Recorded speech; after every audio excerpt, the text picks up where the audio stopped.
was the burglar the whole time, guys. It was a Oh, head burglar. oh man, Uh, I knew oh, it. oh, Good show. Good what show, a old friend. what a what a treat. What a delight. Indeed. It's so early.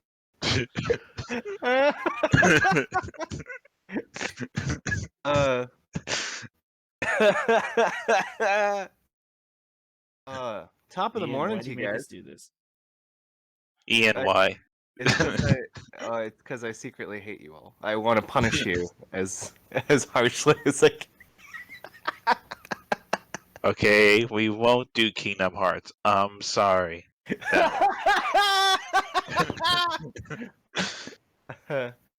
Oh man. I just want to spend more time with you, but you won't let me. Let me in. Just Let me in. let. Okay, Oh, like man. for real.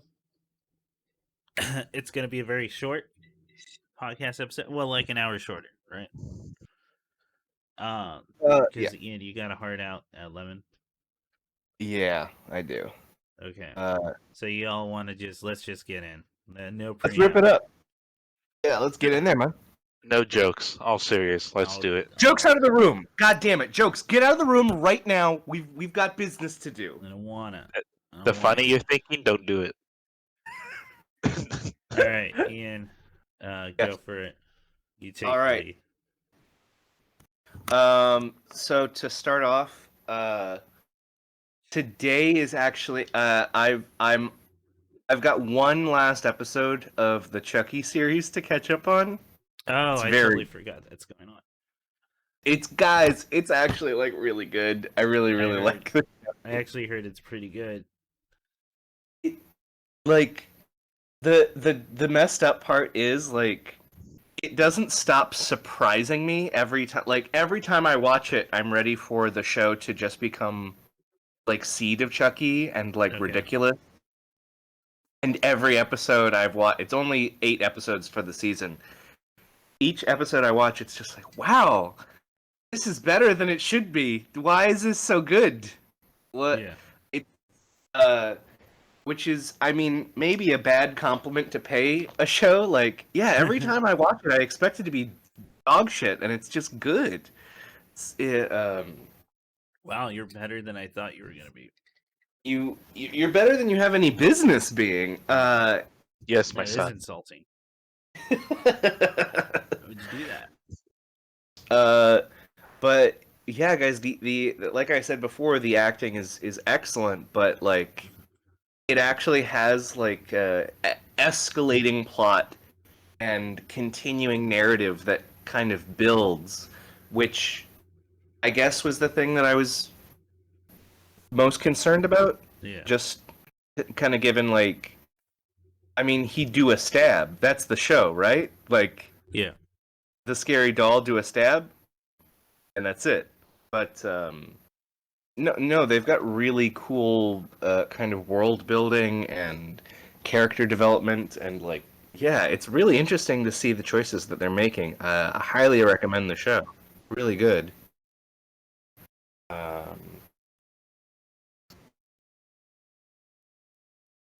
Oh, for sure. Nice. You're going great. Oh, all right.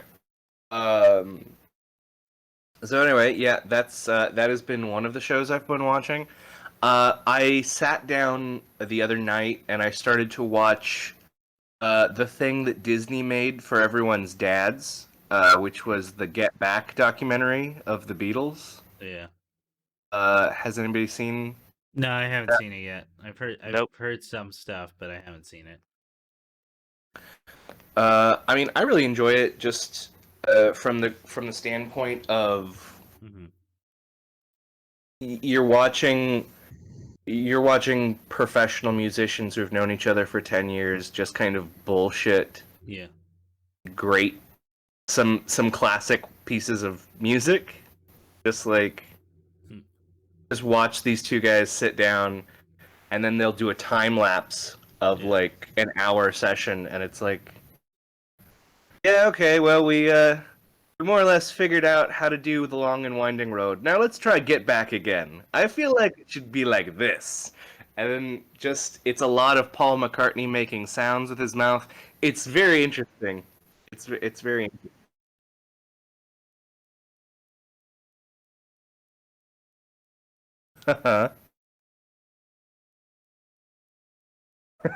Yes. And it's just I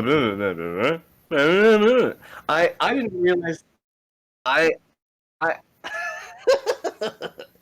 I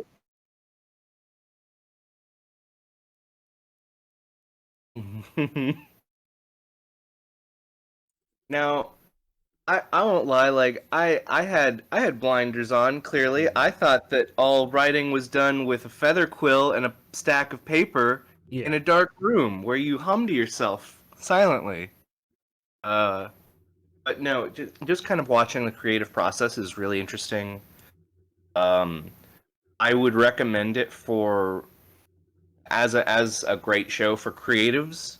Yeah. If you want, just because it's a great example of watching people go through the hard part of the creative process and just like work through the kind of blocks and difficulties. It's really that part is really interesting Okay. to me.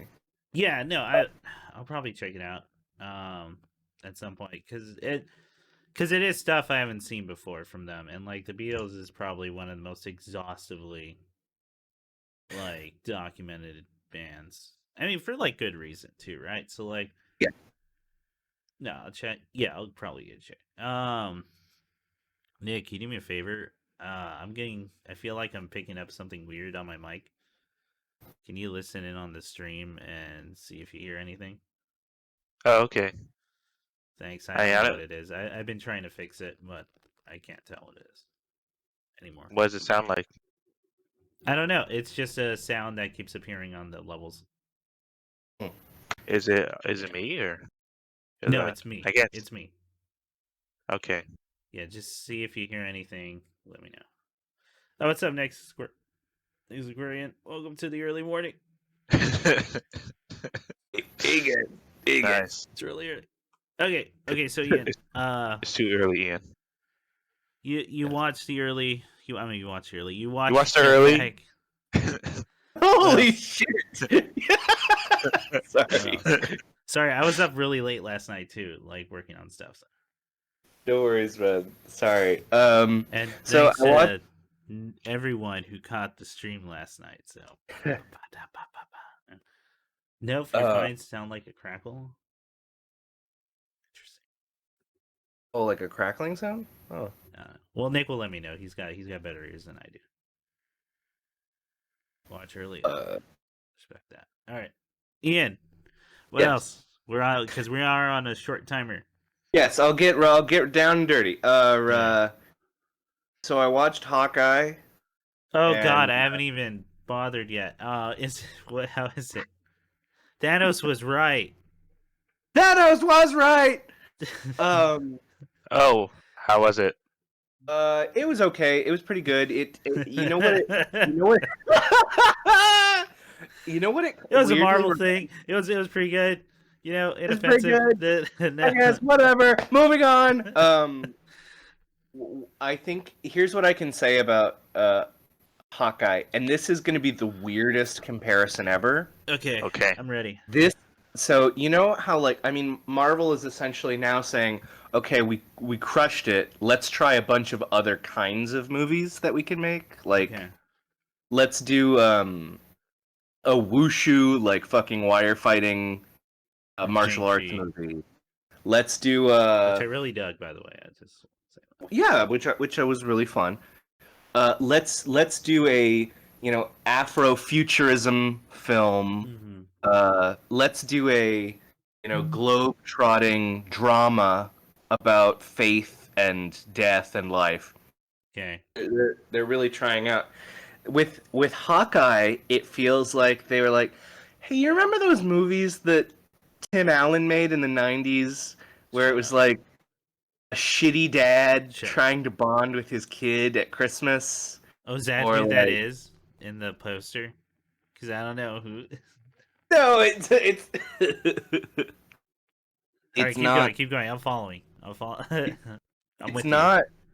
It's not necessarily Tim Allen. It's Jeremy Renner is playing like a shitty dad character you. Yeah. to Kate Bishop, and they want you to really remember it's Christmas, and they want you to really remember, gosh, this guy doesn't know anything about raising a young lady. He's helpless. But also, he was a ninja that killed Every most month, of the he said he should say at one point. Just not I was even free. aware. Just not. I was a freelance murderer. Okay, I was on that grind. All right.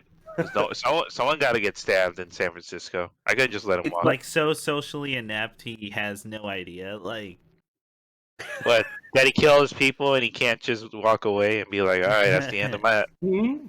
Yeah, that's right. that's right. It's. Do you remember that movie Jungle to Jungle, wherein Tim Allen had a child raised in the Amazon, and then he brought the child raised in the Amazon back to New York City, and then Martin Short was Shit. like, "Oh, this is whoa." So there's a scene like that in the in the in the In the movie. yeah. Wait, Yes. who comes from the jungle? Martin Short. Who is It's Martin Short. God You see it. You see it as Save the Day. Thanos missed him. Wow. But Thanos yeah, was right. I'm just saying. What if Bill Burr carved that into the urinal? Fuck. My biggest problem with that carving into the urinal thing, Nick, I don't know if you've seen the fucking picture. It's graffiti, but it's a carving into a urinal. And that urinal is spotless other than that carving. Uh-huh. And that carving is like really good. Like it's too good. It's really clean. And someone has inked the inside of the Yeah. etching as well. Yeah, what the fuck, dude? Yeah, they got like a master etcher to do that kind of shit. I haven't seen it. Oy. Um. Anyway, Anyhow. because that makes it makes it feel like more like somene's fucking with the character. Oh, okay. And that urinal is spotless otherwise. I know. If the camera panned over to the bathroom stall, you'd just see like big white shoes, and it'd be like, stuck on that cockeye. Yeah. Alright. Anyway, so the show is like Jungle to Jungle, and or the Santa Claus. and Yeah. the Santa. Is it a What a movie or weird- show? You may have convinced me to watch it because, like, Sold. Anyway. No, because the show is so in the first episode you have Hawkeye like taking his kids out to New York. yeah, Linda Cardellini is back on the fucking farm wherever that is. yeah, wherever the fuck. And then Hawkeye's like, "You guys want to go to Madison Square Garden?" Yeah. He's like, and "Yo, then- welcome and to New York," and then Welcome to New York. All and, and then Kate Bishop gets set up as a young girl who was rescued by Hawkeye during the 2012 Battle of New York. Sure. And then basically the rest of it weirdly follows a bunch of like antics, like a bunch of like Kate Bishop shoots an arrow so good she makes a church collapse in on itself. She's too good at the bow and arrow. Yeah, it's weird how it tonally does feel like one of those '90s movies about divorced Interesting. parents. Interesting. I think that, and as both children who grew up watching films from the '90s, you might be Yeah. able to kind of, like zone in on that vibe. But yeah, you're hitting on a very specific childhood thing. That it's the '90s. Everybody's divorced, and everybody lives in New Divorced. York, Chicago, or LA. yeah, But the houses music's are catchy. way too nice. because they're on the same lot, Hmm. and it's snowing. Boy. And then I wasn't planning to watch it. I was gonna wait till like Nick or my sister do and just have them catch up because I mean, I don't know if I've ever explained on the podcast, but I know you two know. I fucking don't care about Hawkeye, like at all, like zero. Well, I he think was he's a based on. tool, and I Right. think, and I'm not too big on Jeremy Renner, All right. so. But I mean, now you've kind of pushed me the other way. If it's gonna be like a '90s thing, That's me anyway. yeah. All right, I might give it a shot. Well, that's glad to hear. Glad to hear it. I'd say that it's worth looking at just for the sake of how fucking weird the choice is. Honestly, Okay. just like Gotcha. it's so specific. I've only watched the first two, and the whole time I was thinking like, yeah, did you want Tim Allen to be in this? Because this feels a whole lot like that. Or Jingle All the Way. Also, a Jingle All the Way feels kind of like. Tim Allen's also one of those comedians that went crazy, so you might want to not. No, He's he's a bad guy, a weird guy. Yeah. Makes I Home mean, Improvement kind of weird, but Well, His- yeah. Go ahead. No, go ahead. I was going to make fun of him for having his old character on his new show, which I heard about, and that's the dumbest shit I've ever heard. Okay, do it. yeah. So he had his old character on his new show, and it's the dumbest shit I've ever fucking heard. And they for some, when I heard that they were gonna do it, I was just like, well, I've got to watch that clip where they badly Photoshop two Tim Allens into one scene, but Tim Allen can Yeah. do his thing. Then he does like that man grunt, and then current Tim Allen's like, that'd probably get old. Yeah, Tim, it probably would. I'm glad that you are aware of that. Anyway, yeah, that's the end. Tim Allen, it's really fucking dumb. Anyway, it's one of those things of everyone. He watched Tool Time, right? Like after he recorded it and went, "Oh, my character is right," all the time, and it's everyone else in the show that's crazy. Oh, my meathead joke character? No, I dig that. That's No. what I'm at. So it recontextualizes that sitcom for me because I used to like watching it growing up. Because So you I was thought like, that what's it like being a white family? And then that was Let me tell you, because I needed to know. and like, but no, I enjoyed watching it as a kid. it's that But now thing it's of, like now I can only see it as that. Like, Well, oh, that's not a character. He thinks that's the way it should be. he's just announcing how he feels. Like, Yeah. well, it's the opposite of like, this is, sorry for an old reference, listeners, but Oh yeah. I used to watch Nick at Night, and I would watch All in the Family, where Okay. Richard Bunker is a fucking racist, and like the joke of the show is that he's a racist, and everybody Yeah. dumps on it for it. But also that the actor was apparently like super anti-racism, pro-LGBT in the 1970s, like surprisingly progressive guy. Wow. This is That's like when it would, finding like, out for sure get you killed. I mean, today it's not that much better, but like this was like 76, like Yeah. not a great time. This is like finding out Archie, but with Tim Allen, it's like finding out Archie Bunker was like, oh no, I really feel strongly about the Klan. I feel like the Yeah. Klan actually is good. Yeah, no, that wasn't a joke. I'm sure they're real.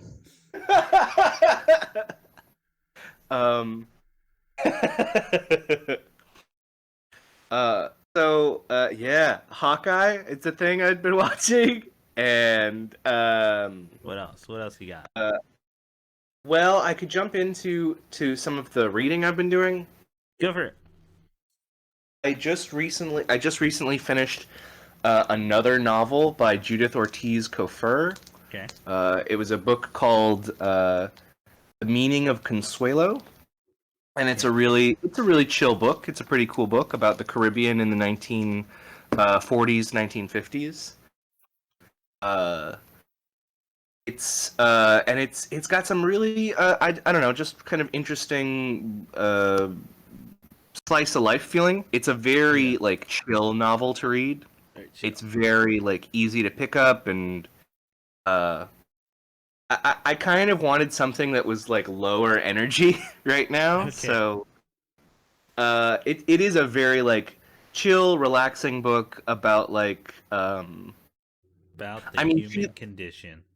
about the human condition. I mean, she does literally like frame it as like I'm airing all the family's like chisme like Okay. in this book. So if Okay. you want to hear what happened, like it happens here.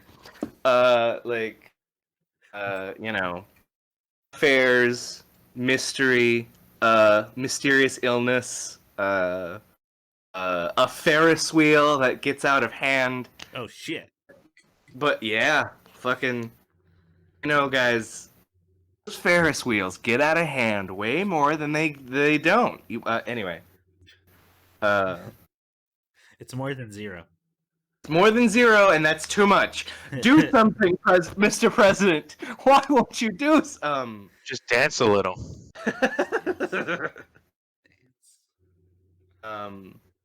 Oh, The Meaning of Consuelo, I really recommend, just because Judith Kofur has been a writer that I really like. She's impressed me several times already.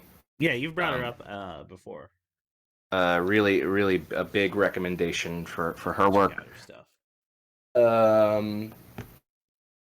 I've been moving a bunch of stuff so that I kind of found a bunch of older Okay. shit. All your goosebumps. Oh my! Actually, not as a joke. Yes, I found a lot of fucking goosebumps. It might be worth something. So like, you know. Guys, I will sell all of my goosebumps, but I am not selling Attack of the Pumpkinheads. That's the perfect. That's the What about perfect. Say Cheese and Die? Fuck. I mean, maybe Say the Cheese and Die sequel. again. Yeah, that's right. It was not. It was Say Cheese and Die again. Again. The fucking something mutant. The magic mutant. Something. It was like about a comic book character that comes to life and starts God. chasing a kid. Yeah. Does that ring a bell? Yeah. There was an episode on it. Oh, okay. Yeah. Wait. Okay. Round table, real quick. Round robin. What's the scariest episode of Goosebumps? I'll tell you the scariest I felt. I think it was when they found that the typewriter episode.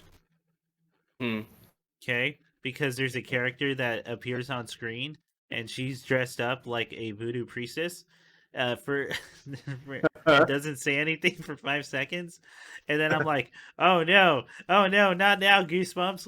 Why is this gotta happen? Because it's some fucking abandoned house in like the suburbs. But so it seems like it's just going to be magic. Hang on.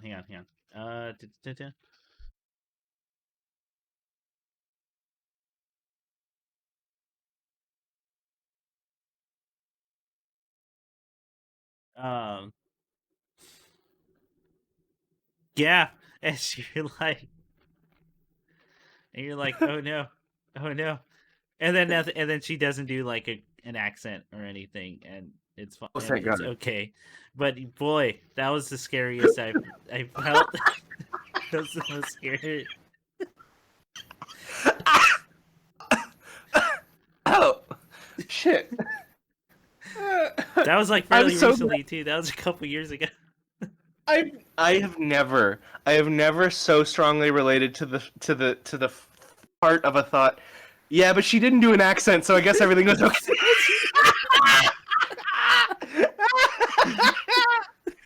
That's very good. It was. It could have been a lot worse. I'll tell you what. Yeah, it could have been a lot. You're right. It could have been a lot worse. Nick, what about you? What was the scariest goosebump? Probably Oh, go, yeah. me. Yeah, go ahead. Yeah, I mean, well, I remember as a kid, like the scariest one for me was that Halloween mask one, the one where she wears the mask that like stretches into her skin. Mm-hmm. Okay. That idea alone used to scare me, especially like because it was like a tight latex. Yeah, some body horror. Yeah. A full head, like it covers the entire upper body. Yeah. Yeah, that's pretty And good. also, I mean, there's a line in that did get to me, which was like, "What are you wearing contacts? Your eyes are different." And like the idea that it was like changing her entire like body was Yeah. deeply troubling, deeply, deeply. Mhm. Um, How about you, Ian? What's the in scary? an old story, which was a goosebump, wherein two boys get fed prunes by a great aunt or something. Okay. The prunes make them into old men, and Mm. then the aunt reveals that she has sold the boys to other old women who want appropriately aged lovers. Okay. And then What?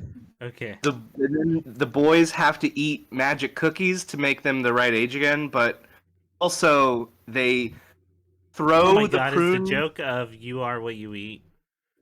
It's something to that effect, but also, there's a scene where their great aunt gets doused with prune juice and turns into a fucking like mummy in front of their like dusts like a vampire from Buffy in front of them. Yeah. It's a real weird. That was a real weird one, and it troubled me the idea that like if I ate something not meant for me, it Yeah. could again change me in some terrible way. Yeah. Have I ever told the story of I had a friend and this is back in like early college. And for whatever reason, I don't remember what it was. I think I was eating oatmeal. And I had raisins in it. And she Mhm. was like, raisins. I don't think she actually said that, but this is how the story goes. Raisins. And I was like, well, what's your deal with raisins? I don't like raisins. I hate raisins. I was like, why do you hate raisins? And she goes, they remind me of old people. And I had to stop eating and go, what? What do you mean by that? I get the wrinkly part, okay, sure. But why is it a problem that they remind you of old people? And I don't remember either. I don't think she went on to elaborate because I feel like I would have remembered, right? If I remembered the lead up. But that was the thing. That the fact that it was so quick, right? Meant she had thought about it. She had explored this fear Right. or this hatred This and has this found the fucking source, but has chosen not to do anything about it. oh, no. It, I hope she's doing all right. I mean, it's like when I was growing up and my grandparents would take me to the Jewish deli. Like I now associate like corned beef and shit with old people. Like So, yeah, yeah. I don't know that that's it, or if like literally she was like, they're all wrinkly like their gross old faces. I hate it. that's what I'm thinking, right? All right. What other books you read? Sorry, I'm trying to keep things moving just for the sake of time. Yeah, what else, Ian? I actually was gonna mention oh god, what was I gonna mention? Hold on, I got it right here. Ian's moving in case you can't see it. Yeah, we So can't see it either. We're assuming. so there's an independent publisher. You can find his work online right now. Mm-hmm. But I always want to support smaller projects. Yeah. His name is Nathaniel Osolo.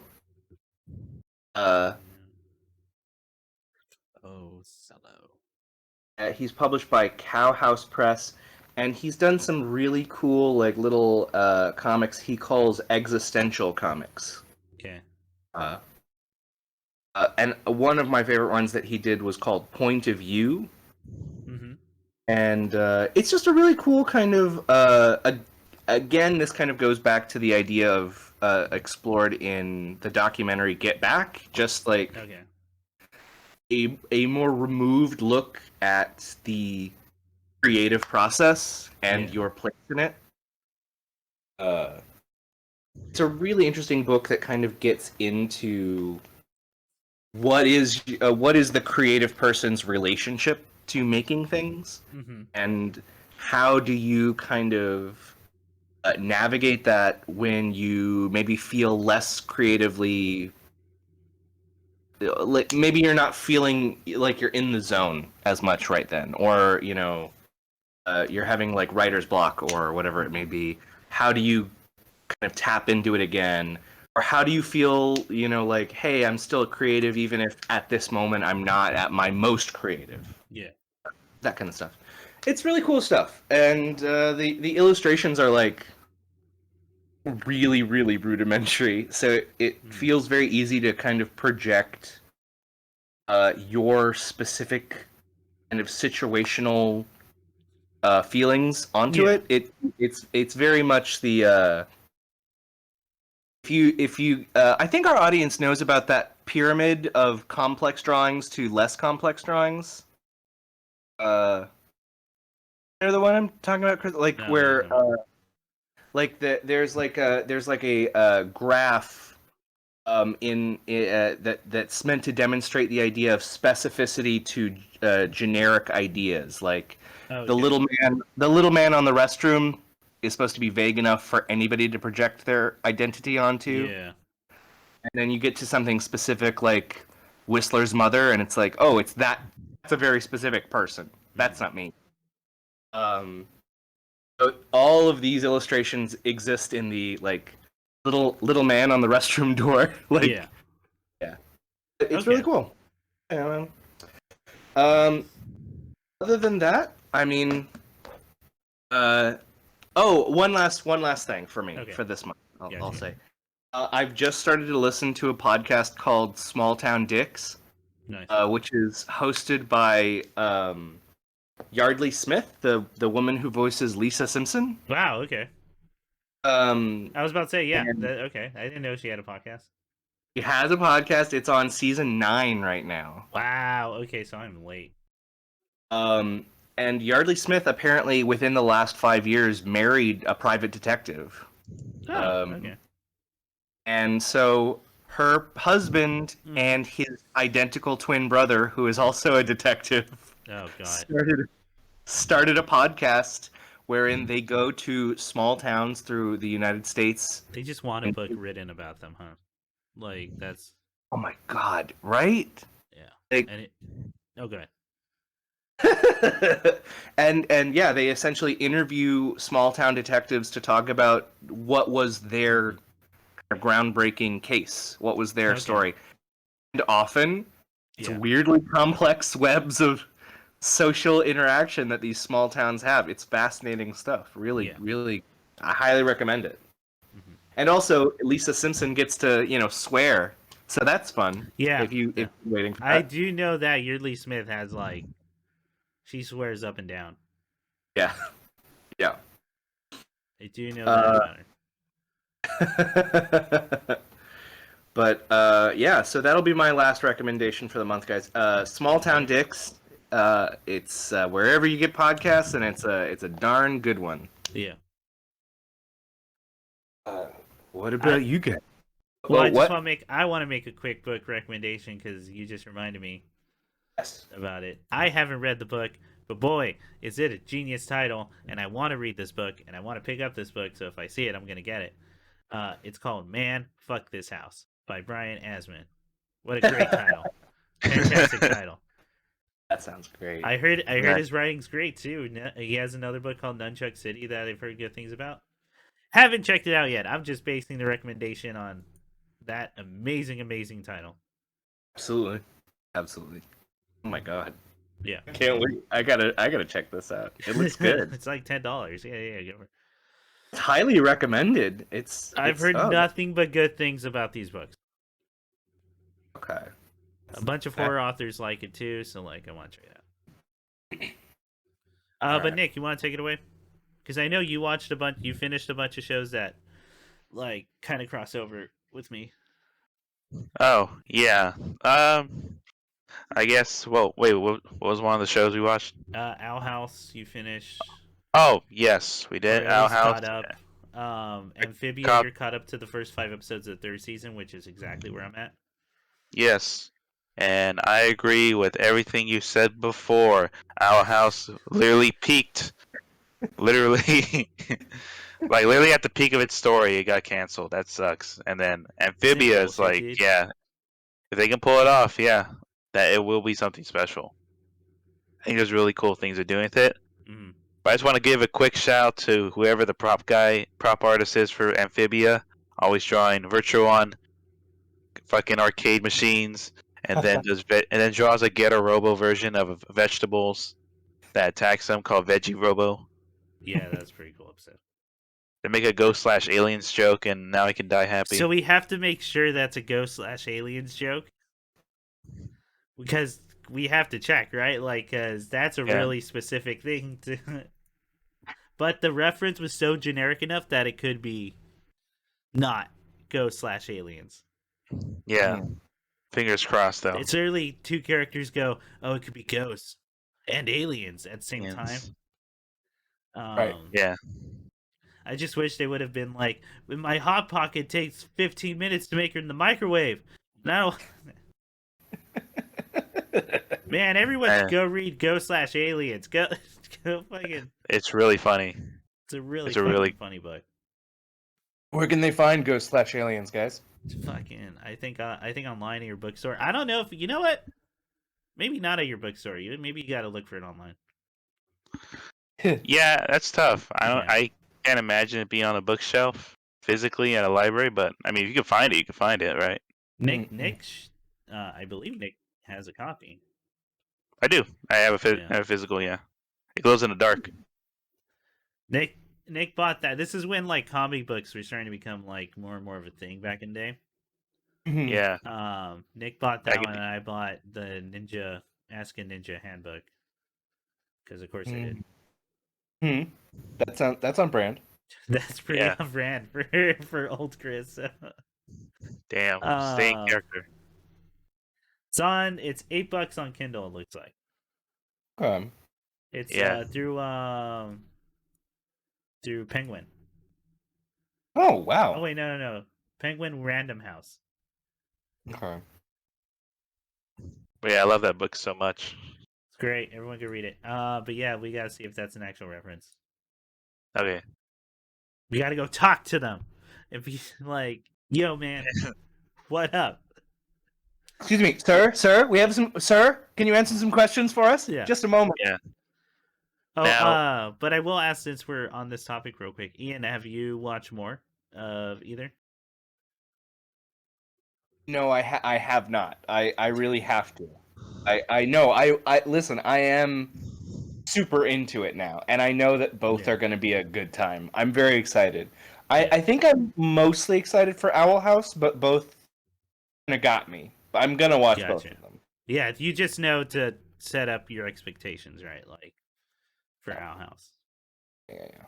And I explained the whole situation last podcast, and fuck, man, it sucks. No matter which way you look at it. I know that there's still kind of a discourse on bringing back Owl House for like a special. Well, they said they're gonna do 3, like not movies, but I think I called them like they're similar to OVAs. I think. Okay. That's what they said. That's what the creator she said they're doing, and that's set in stone, no matter what. All right, tight. That's cool. I mean, sorry. And in that interview, she said the best thing anyone can do is just watch the thing on Disney Plus, because that's where they're gonna be like, oh, people really want to watch the show. Yeah. What's that? But even then, she did say, following that, like, yeah, if people watch it, we can maybe do a comic book or maybe do these other outlets, but it very unlikely looks like it's gonna be a show after that. Okay. Which sucks. Well, fucking Disney, man. Fucking Disney, eh? Yeah. Okay. On a more positive note, there is one show I want to recommend to both of you because I know you'll both enjoy it from a writing and visual standpoint. Nick, why do you sound like you're coming in at an old crackly radio? I love Oh, it do I? though. Oh, do I? Super good. Yeah. You sound like you're gonna give Snake some advice in the field. Like, Oh, should I turn off No, my that's mic better or? now. Whatever you did, you still sound very mid and very crackly though. Oh, how about now? now go. Snake, Yeah, go. Snake, get over there. His name is Luigi. Yeah. This is Trucker Ham Sandwich calling all to y'all in the morning. Yeah, You I'm sound calling better. it You sound better Hello now. Vietnam. Anyway, Okay. So yeah, then we will talk about Amphibia. If Ian hasn't. okay. I just want to talk about like a writing thing, but like Ian's gotta watch the thing. All right, I'll Yeah. watch it. I'll watch it so that we can really get into it. Yeah, I yeah. promise. All right. Go ahead, Nick. The show I was gonna recommend is that I finished watching Land of the Lustrous on Amazon Oh Prime. yeah, you were telling me about that last night or yesterday or whatever. Yeah, Land of the Lustrous is 12 episode show Mm-hmm. where I went into it for the visuals, but I stayed because I was blown away with the main character and how they handled her like arc and and her own like personal growth. Mm-hmm. And No, sorry, I'm trying. I like you because you told me all this last night on the stream. But yes, yeah, no, no, it's new to me. well, well, it's one of those things where like it's a show that takes place in this isolated island of these gems trying to escape these deities trying to steal them and rip them apart and use them for jewelry for like the gods. And Okay. essentially it's them That's trying bad. essentially yeah, it's bad. Anyway, Chris, there's no okay. It's one of those things that like I found out that the art director for the show was like this artist I followed on Tumblr like in 2013. Oh, And Mhm. wow. then yeah, I saw a trailer. I was like, oh, that's cool. And then I saw the That's name. pretty I was cool. like, wait, is that her? And I was like, oh shit, yeah. That's Wow. really cool. I didn't think her style would translate so well. Like because it's such a surreal like visual and like crazy pushed anatomy that I was surprised you can even like put in emotion, but they did. And it's gorgeous. Like it's incredible to look at in CG. And they do such a great job with the character arcs and like the Mhm. interactions that like the highlight of that show is the main character and her interacting with the other characters and how they're living isolated on this island. Yeah. And That's I really was telling cool. yeah, and I was telling Chris like the music is fucking killer. Like it's this crazy Polynesian bells and drums on top of this electronic bass and guitars and and there is like a genuine like theme of with a big orchestra, right? An 80-piece orchestra, but Hmm. the rest of the tracks is these crazy experimental like stuff. But there is I mean I will say there is like an issue with it and it's not in the fault of the studio or it's not in fault of the studio or the people that wrote it. It's just bad timing Okay. where the show ends right where the story peaks.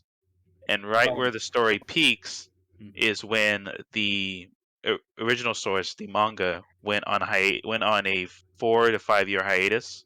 Mm. Dang. And on top of that, the studio that did the CG or like did the production of this show no longer exists. It's one of those Japanese things of they build a small team, quote unquote studio for Mhm. a specific product, and then they just tear it down Yeah. after.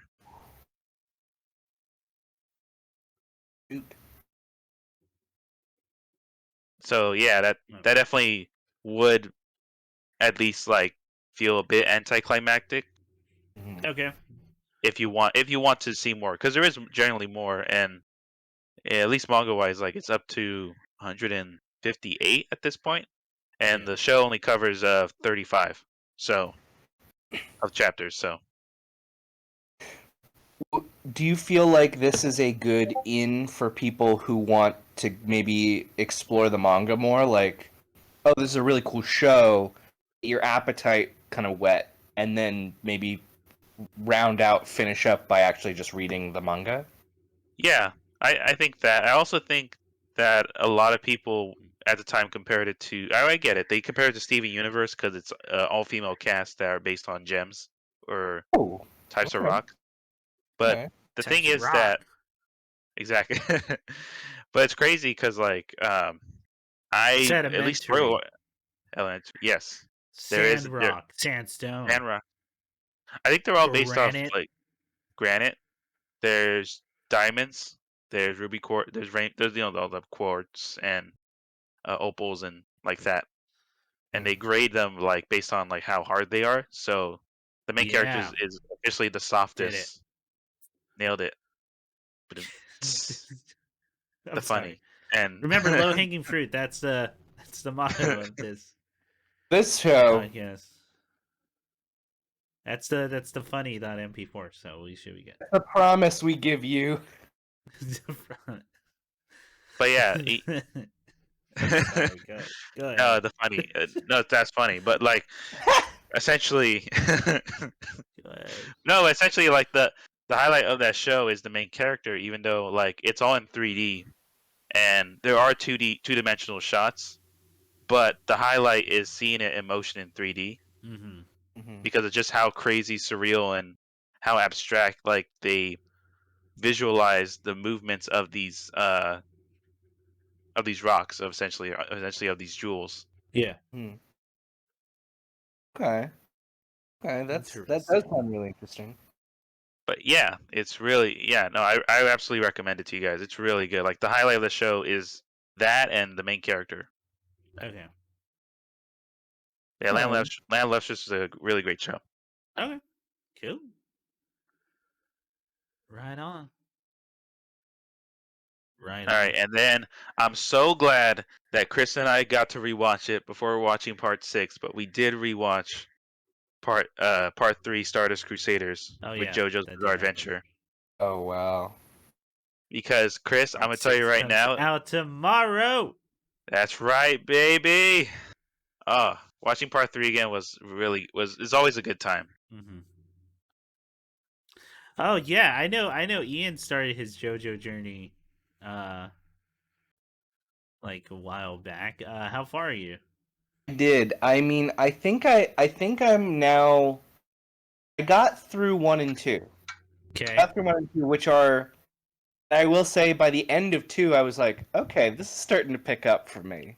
I'm Okay. starting to really kind of get into the groove of it. I thought you would have really liked the Victorian setting at the beginning of it. I do really like the Victorian setting. I think when I was watching it, I was just kind of I think what I think I would like the show more if I was sat down with you guys watching it. Okay. There were several moments where I wanted very badly to turn to one of you and be like, "Really? They're gonna do that? Yeah. Okay." Ian, you also have to keep in mind too, like the context, right? Because you're seeing the show now. But the manga, when it came out, it's like one of the most influential manga ever. Yes. Like yes, not just even in the world of manga. I mean, like in just art in general. storytelling in Yeah. general. And part 1 was specifically made, and he's written notes about it. I mean, it's in like some of the copies I have, where he's like, okay, part 1 I made because I wanted to really do a black and white like villain and hero dynamic. He does do that. He he very much does Very that. much does that. The only thing before JoJo as big of influence, I would argue. Well, no, that's not true. But like one of the biggest influences before that would be Fist of the North Star, which is what Jonathan's outfit's based on. So, Oh, I see. Yeah, I see that. I can Yeah. see that. but yeah, so you finish part 2. Finish part 2. The Pillar Men are Yeah. fucking awesome. Like one of them's doing a swan pose. Again, it's about a man exploring his sexuality. I think that was the part that kind of got me as well, was like, Yeah. okay, I'm seeing the poses now. I'm getting it. I'm kind of okay. Okay. That's right. Uh, Now, having I- said that, I'll give you a little hint. I'll give you a little taste of what's to come in this lens of it's a man exploring his sexuality. Sure. Part 3 is the last time you're gonna see big buff Arnold Schwarzenegger, Sylvester Stallone inspired dudes. Oh. Okay. Okay. And you're gonna start in part 4, and by part 5 you'll know exactly what he's into. Sorry. So- Okay. Okay. Okay.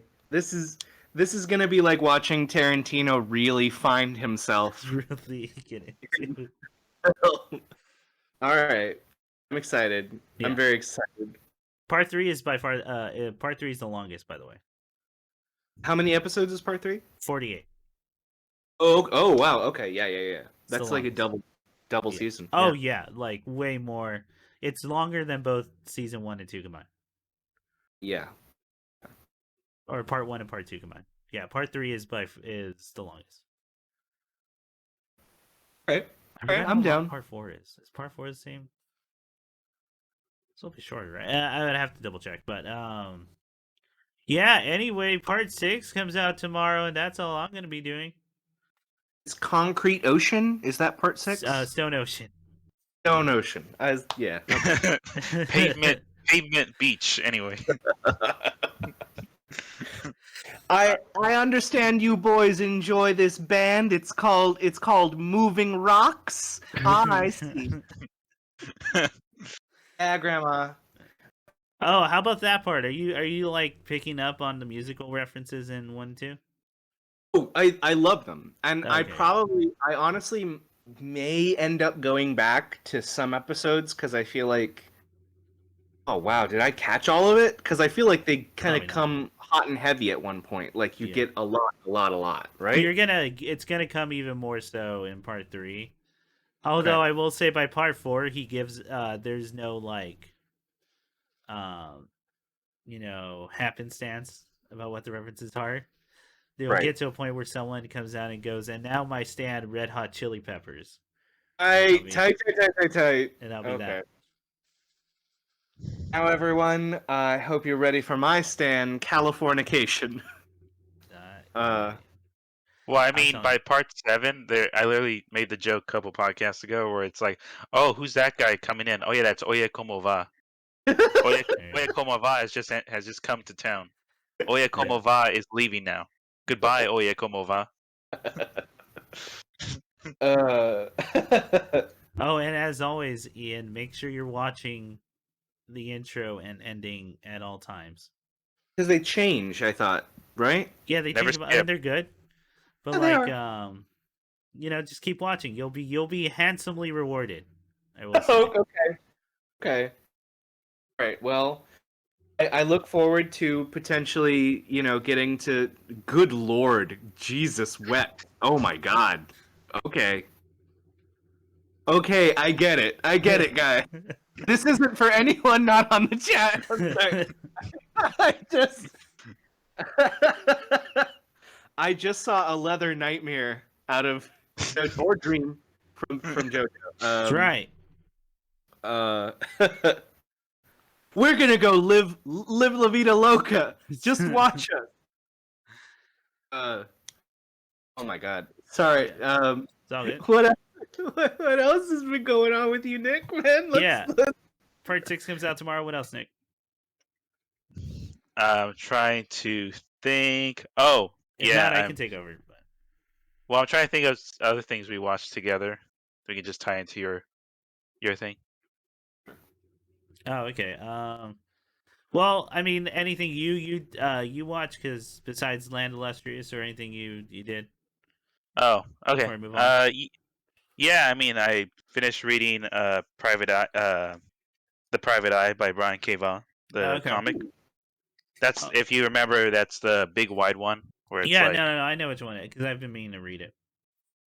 Yeah, Private Eye is a very 60s, 70s take. Actually, I would compare it more to Watchmen, right? It's this very pop, well, like in its world, in that it's this very like I know, I'm sorry, it's the Watchmen of our generation. No,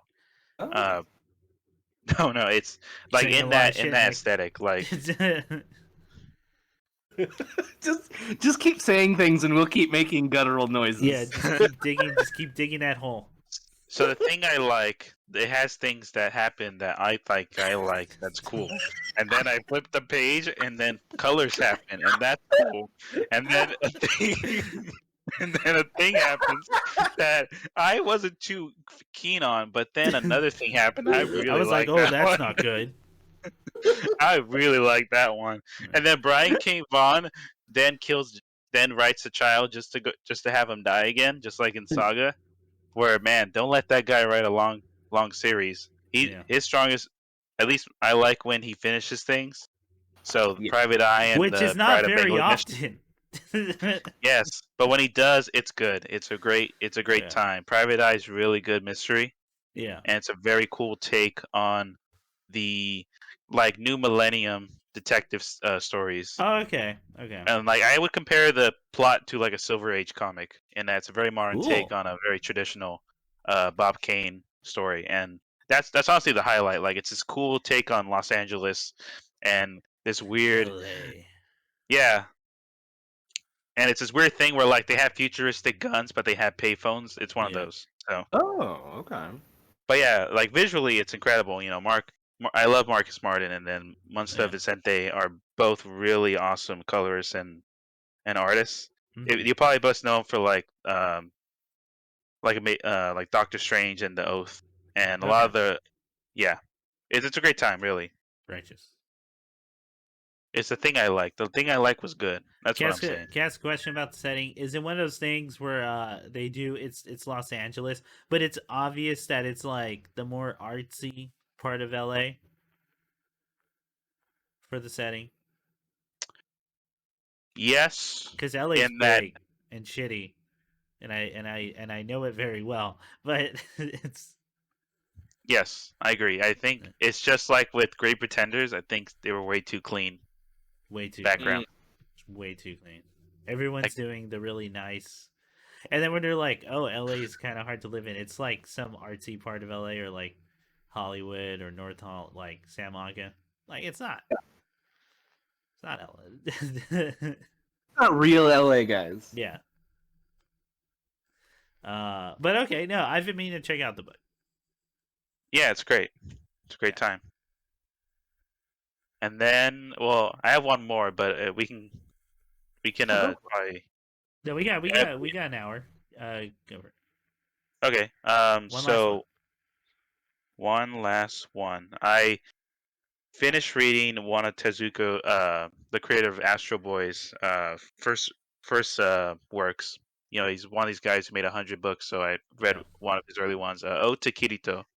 Ode to Kirito is kind of became this archetype for Japanese crime novels, where essentially he took a lot of the stories from veterans trying to physically recover from nuclear poisoning or from Ah. dismemberment from World War II. Hmm. And You he know, I made was about to make a joke about you doing a review of a 50-year-old piece of work, or 60, but now you just told me what it is, and now it's like, well, that's inappropriate if I make Yeah. that joke. No, So go I ahead. would Make like fun. to acknowledge at this point. I promise it was funny. You know, Socrates or Socrates once claimed that we are responsible for our thoughts. Yeah. And here I am taking responsibility. Anyway, Nick. Gives a shit. He's dead. What? So I just read Othello. It's okay. I just want to give a deep apology for that joke about very in the middle That's of a pretty very good. serious manner. No, that's just what it's about. And Yeah. I was just saying like it's definitely one of those things where like you can tell this inspired Monster, or this inspired a lot of those like Okay. mystery crime novels Yeah. and mangas like later on in the decades, because Yeah. this has a lot of the tropes. It's one of those things like if you've seen it 1,000 times, you know where it's going. But it's Okay. just it's really good read. It essentially is about one of the veterans. His dysmorphia is that he turns into a werewolf, and Ah. that he's essentially weird because when he's a werewolf, he's literally treated like he's not. They don't say beast. He's the only Okay. one that calls himself a beast, but everyone else like views him or treats him the same way. I guess like people who don't know how to act around people that are veterans or like don't know like Oh, interesting. what to say about it. Hmm.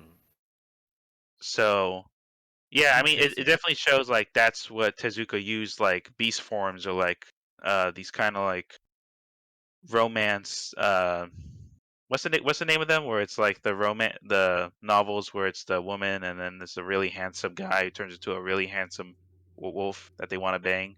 What is there a trope for that type of novel? I think you're thinking of Ravishment, but Ravishment. that's a specific genre. Like you can have a werewolf thing and not have that.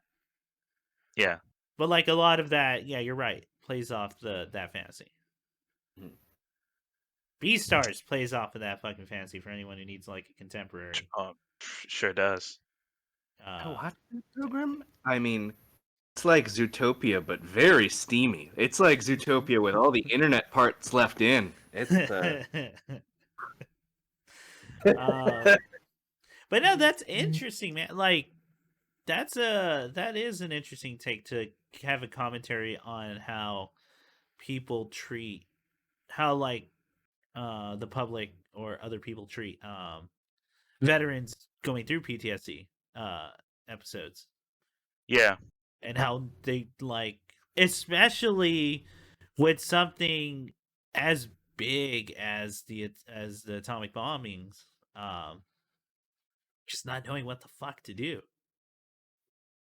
Yeah, and it's one of those things where the book itself is like 300 pages, so I would Oh, probably compare it to like sculpture, okay, or like those type. Yeah, it's a fast read, gotcha. but it's generally great. I think it's a really good story Yeah. in of itself. If you guys get a chance, I would definitely check that one out if you guys could. But yeah, No, OTP. now I'm interested. I mean, he's a legend for a reason, so like, Yeah, I'm sure it's good. it's one of those weird things where like reading his stuff is kind of refreshing compared to like what's out there now in the terms of like what. No, it's just that thing of like you see so many like tropes or like given like plot points so many times. It's like you Yeah, can only put up with those things so much. yeah. And then you read something way back in the day, and you're like, not only did he create some of those tropes, but probably used them to their fullest in exploring something so human.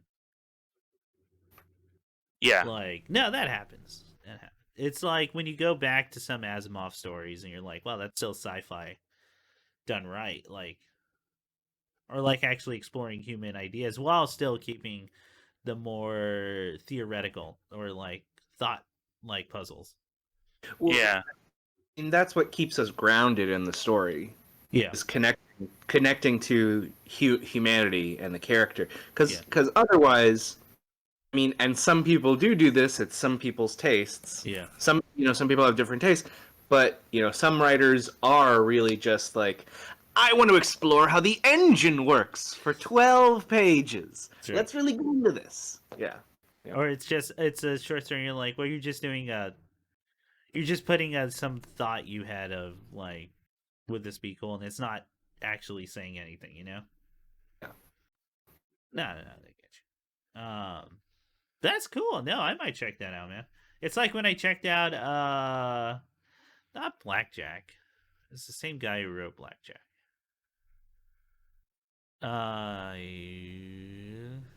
It's about that dude who was a cop, but he has a relationship with a serial killer. Monster. Ooh. No, not Monster. It's an old book. It's the same guy who wrote Blackjack. Is Anyway, it? if I remember, it was a fantastic read. Um. Anyway. Yeah. Anything else, Nick?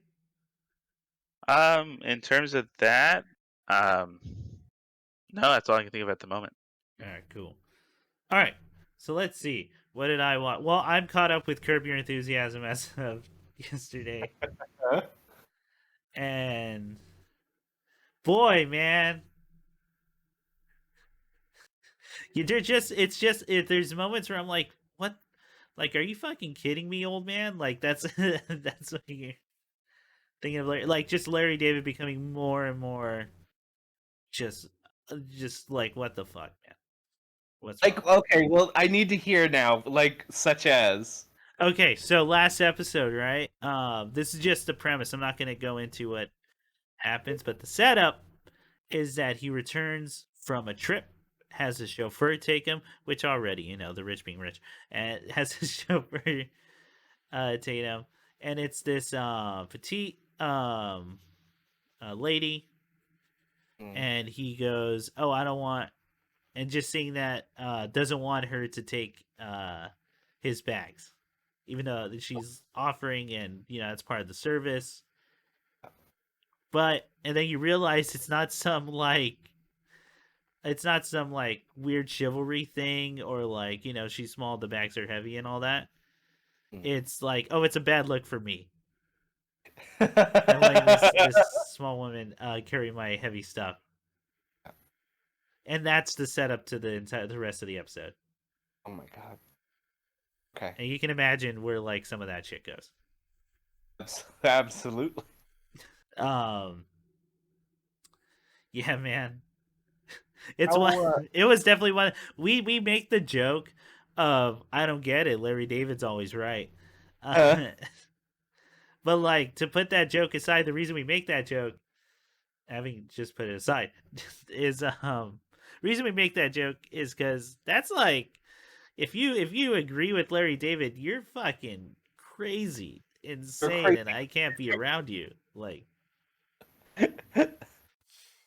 What if you look at like Larry David's solutions to minor or non-problems Yeah. that exist in his life? uh-huh.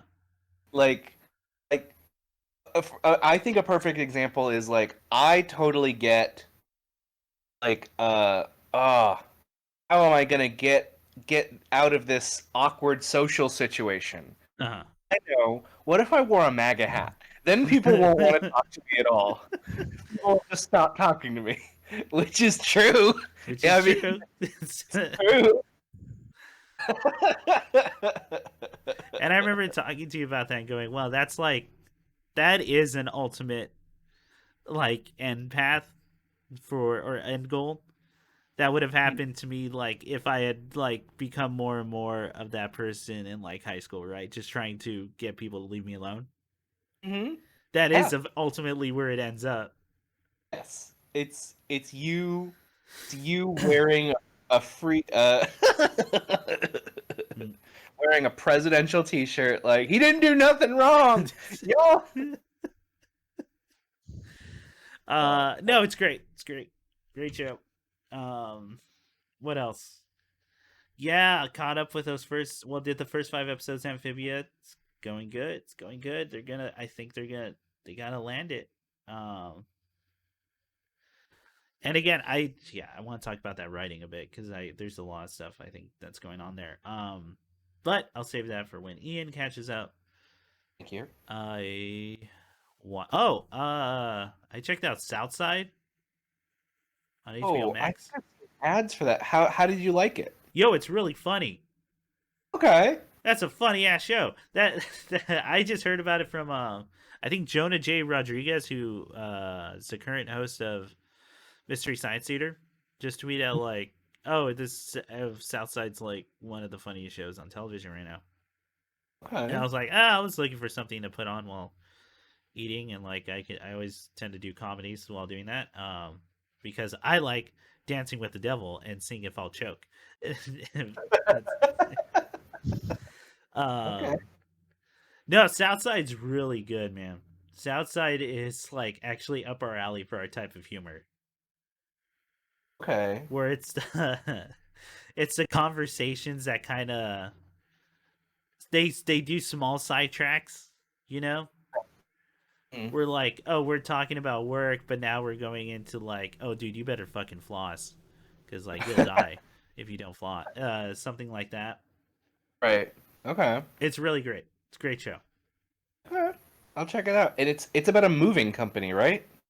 It's about not a moving company. It's a rent to own. Oh, okay. So it's that which for those who aren't aware with those, what you do is you would rent a piece of furniture, and if you pay off the furniture, you will essentially own it, or you can return the furniture. But if you don't, they got to come repossess that. Yes. For those who don't know what that. Yeah, it's fucking hilarious, dude. It's really just some gut laughs. I'm not afraid to get into the absurd with it. It's great. Oh, here's how I'll do it. One of my favorite episodes, I'll just talk about the premise. Takes place during when people were dressing up as clowns again in cities to scare people. Sure. And since this takes place in the south side of Chicago, that whole thing.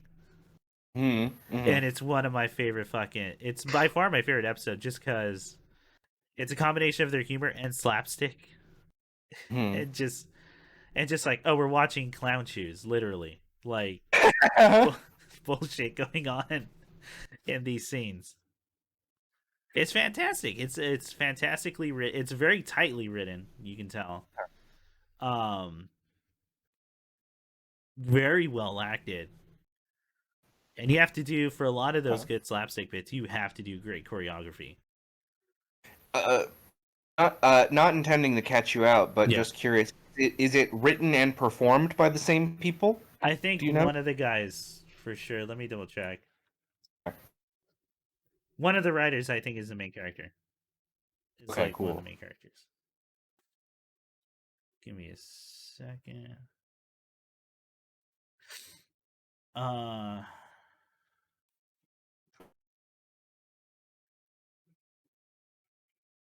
I think Sultan. I'm gonna butcher this, and I really apologize. Sultan, Salahuddin. Okay. Is one of the main. He's plays Simon, and I believe he's a writer. Oh, I want to say this is his show. Oh he is a writer. Not on all of them. Okay, so just the first episode. That's where I saw the credit. My bad. Okay. But Basir Salahuddin, which I believe,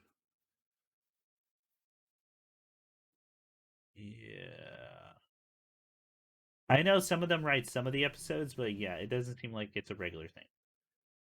Okay. Or maybe that's just a credit. Maybe it is the writer's room. Is some of them. Yeah, so Sultan Salahuddin is the creator, and he's like the main character. And it's great. It's a fantastic show. I think it's hilarious, like bar none. Yeah, so that was one that kind of came out of left field for me, and how much I liked it. What else? I've been on my journey through Disco Elysium. Oh yes. And I think I'm like 20 hours in. Yo, that game. Oh fuck, dude, that game. That game's so. I already called it my game of the year back when it came out, and now I'm like, can I call it my game of the year again? It's so fucking good now that it has full voice acting. It's it's the game you would want to write, man, and it was written by a novelist, so it explains why it's so big and so long and has so much branching dialogues. Ian, I cannot recommend this game enough to you. Disco Elysium. I think the writing is so far up your alley. I just found out about the Cold du Mamadakwa. And I'm all about it. Do you know about the Cold du Mamadakwa? I haven't yet really gotten into the Cold Mu Mamadakwa as of yet. I could explain it to you, but I feel like it's something to be experienced. I feel like, isn't Disco Elysium something that we had kind of done together at one point? We had done a quick look, yeah. And I think you couldn't believe how that game started. I couldn't believe it because you died so many fucking times. Hell yeah, dude. It's so easy to die. You could just, For this isn't even a spoiler. I think it's one of the most famous things about this game is you can have a heart attack within the first like couple seconds of that game from trying to get your tie off a fan. Uh, without like turning it off. Which, by the way, I turned off the fan and I got that tie. And boy, let me tell you, Ian, if you play through this game, make sure you get that fucking tie. Okay. That tie is one of the best characters in the game.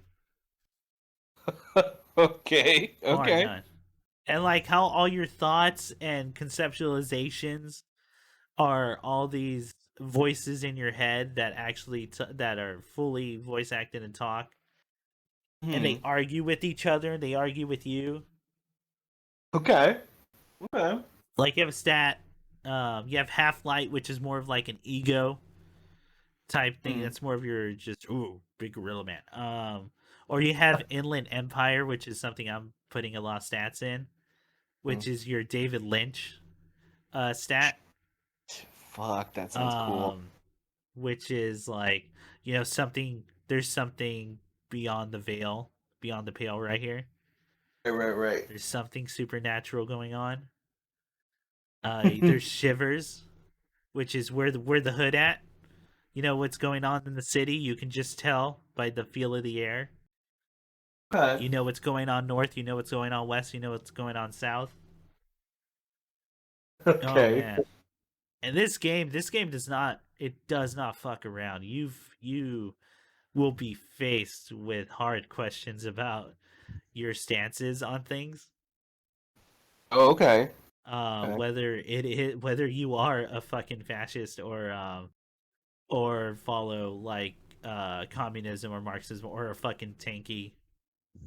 Holy shit! Really? Yeah, you can go down a tanky path. Oh man, there's a guy you meet and you can learn about the advanced racism. You guys mindset. ready to get out of all that pussy shit racism? Get some real fucking. Oh, dude, it's the like phrenology, the sculpting your body. Oh shit! The character you meet for this has a tattoo. His tattoo is of his sectored off skull, determining where the phrenology like happens. Oh my god! Oh man, dude, this sounds really tight. Actually, this game, there's no fucking around. You're gonna be met with some shit, like, and it's hilarious. It's so fucking funny, and you play such a sad sack. Oh man, I got to a part where I put a gun in my mouth because I wanted to show my authority as a detective.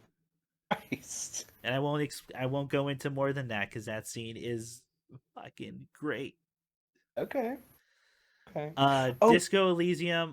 I know it's coming on late. Oh, go ahead. What were you saying? I was gonna. Oh, you finish out Disco Elysium. I have a question for you guys after. Disco Elysium. Yeah, I know I'm coming on late, but fuck, man, that game is something special. Like I gotta beat it and find out and just keep going. And I can't. If Ian, you got to check out this game, and I got to talk to you about the Koldu Mamadakwa. Okay. Boy, I look forward to really getting into that game. Yeah. That actually sounds way up my alley. It sounds fantastic. Oh yeah, it's point and click, so it's not like you're not gonna be doing like crazy skill based things. Right. Just try to figure out what you want to specialize your stats in, and then take it from there. Okay. But yeah, Disco Elysium going great. Oh, what were we gonna ask? I was gonna ask you guys: have you guys played 12 minutes? I have. What did you think? Man, okay. So I don't know. I feel like people are gonna get mad at me. I don't think it's that good. Okay. I think the story is not as interesting as they make it out to be. No, I absolutely get what you mean. Yes, go ahead. Because this was advertised as some like big indie, like quote unquote indie thing. Even though I would argue you got like these big stars and all that. I don't know.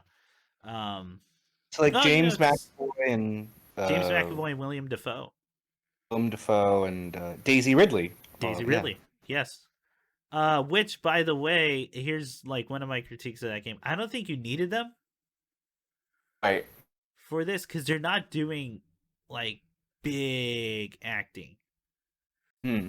A lot of this Hmm. stuff are just like single line reads and kind of just well, I mean, it goes with the feel of the game, trying to make it homey, right? Like Yeah. trying to make it feel small and warm. But you advertise those big names, they don't get to do a part where it's like I am acting Mm-hmm. type deal. Does that make sense? I don't want to make it sound like insulting or anything, No, um, no, no, no. I but I get think you it's could have done like smaller actors who were also good. because I definitely got the impression I watched it. I watched the thing. Yeah, Um, definitely got the impression at the end that like these these we already know these are great actors. yeah, I mean, it felt like trying to use this. Here's a weird metaphor. It felt like trying to use a leaf blower in a bathtub. It's like, okay, that's a lot of power in a weird place. yeah. Like, In a place you probably don't need it. exactly right. Yes. No, 100%. That's actually a really good analogy. I like that. Having said that, and also there's a weird thing with the game, and this is sort of spoilers, I guess, but so one, I know to get the solution for the game, the quote unquote solution, you don't need to kill your wife, Yes. but you do have to treat her pretty badly. You have to drug her, like for sure. And it becomes this weird thing of are you trying to make me feel bad? Because now it seems like I'm just doing the thing in order to get the story right. And then the And weird part is the resolution.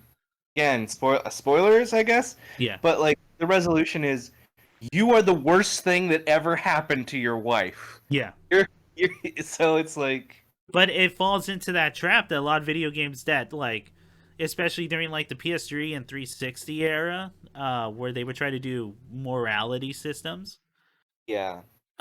which like the vast majority of them, if not all of them, like suck ass. Like the few that I can think of is like Undertale does it amazingly, and I could write a whole paper of why I think Undertale's is a perfect thing of how to attain that. Hmm. But this is like no, you have to do the bad things. Yeah, you have to actually do them, or the game does not Yeah, progress. like I said, you have to drug your wife to for sure get the ending. Hmm? And fucking man, and I know it's supposed to be this commentary on like the repeated actions in the game make you kind of dead to the violence happening. But if Hmm. I'm being forced to do it and there's no way out it, like if I don't have the chance to think outside the box, then the lesson is lost. You've just made me practice in an exercise of violence or like yeah, I don't know, man. I think that game fails on a lot of things. Hmm. And I think the message they're trying to obtain is very muddied by how they by the process, right? Obtain I that. really, I think really well said. I appreciate you saying it. Yeah. Yeah, I absolutely. I think about this shit a lot, right? For something that'll become very apparent on the channel later on. Y'all stay tuned in the next month. Where like well, you know what? We've talked about on the podcast before how I'm deeply fascinated in how like to do stories in different mediums Hmm. and what's the unique things you can obtain. And that is one of the biggest flaws of any game. Is like they're trying to say, "Oh, you're a monster, but you made me do that." Type of thing. It's like the biggest problem with Last of Us stuff, even though they try to subvert it by saying like it's those characters, right? Hmm. Um and shit, man. I think this game I think it fails. I think it does fail in it and it falls into that trope. It falls into that trap that's set up by like the I don't want to say inherent nature of games because I've played a lot now that I think get around that kind of violence, but Hmm. or commentary on violence. But yeah, I Uh, don't. Yeah, so I don't know if people are gonna come at me for that, or like if it is being heralded as a good story. I don't think it's good. I one don't think it's a good like well written story, and two I think it actually fails on what it's trying to do for that. I think an interesting comparison, and I mean, I have limited vocabulary within that medium, Yeah. but like, think about when was it 2K that did the BioShock games? Yes. So you have the BioShock game wherein you are put in a similar situation of there's a morality system, but Yeah. the ultimate point of that game was actually the morality system doesn't actually make any difference. This shit's Yeah. deterministic. We're making you do the bad thing regardless. Yeah. Um and there's the thing of like, well, you can okay, so the very basic one, right, is save the little sisters or like crush them in the palm of your hand for power. But then you find out that oh, the power you obtain and the stats you gain later on from freeing them and being nice is way more beneficial. Hmm. So you go into that. So again, if you're just looking for optimizing the video game, which guess what? A lot of people playing video games do, if not the vast majority, because that's just the name of the game. Um, then the morality system's out the window because you're just doing that. You're just looking for your reward, Yeah, not actually. Yeah. you're just getting and there's no real thing. And I know I okay. So yeah, I am of the opinion that the vast majority of morality systems in video games are deeply flawed, if not poorly executed. Hmm. Um, and the reason I think like Undertale succeeds so fucking well is because that's what you're doing in the game. You can, you can make the choice to like actually attack everyone, but you have to do that, and you have to be persistent about it, and you have to go out of your way to do it, and the game will try to fight you on that. Whereas treating them like doing the pacifist route, it's still not that easy. You have to get good at like a bullet hell sequence and dodge, and you have to be inherently, you have to be consistent. You have to be constantly making the choice. It's not one or two choices or maybe a handful. It's a consistent gameplay activity. That's just part of the reason. There's a whole thing. I can go like Undertale has been dissected before, and whole papers can and should be written about it. But like, yeah, man, I don't like 12 minutes. I guess is the point I'm trying to say. Well, Also, that's the official position of this podcast, and we're not backing down on that, guys. yeah, I don't think it's good. Okay. It's a well-made game in the technical sense, but yeah, as for what it's going for, I think it's deeply flawed. I'm keen to agree with you. Yeah. I'm keen to agree with you. Definitely. Yeah. Anyway, what else? We have 30 minutes. Okay. What else did I watch? Oh, I didn't talk about the Halloween movie I watched. I watched Funny Games, Oh, nice. the German version, Um, which is about two bad neighbors. in the technical sense, yeah, yes, it is. Can I give a review? That movie's from like the 70s, right? Or no, 90s. 90s, yeah, but go ahead. Yeah, it's like Go ahead. 30, almost 30 years. Well, I think almost 30 years for them. Yo, I like that movie. I think it's good. Um, I was surprised of how quick it gets to it. Oh, like he just kind of jumps into the action, you mean? Yeah. You get Yeah. into just the really fucked up situation. Okay, you know what? I guess small spoiler cast for a 30-year-old movie. Funny Games. But if you do intend on watching it, go watch it. It's fantastic because there is one thing I want to talk about that is a spoiler because it is super surprising when it happens. So I don't know, timestamp. Give me 10 minutes. Okay, 10 minutes go. of this movie from now. Okay. So it starts off really quick. Oh, Nick, do you mind the spoilers?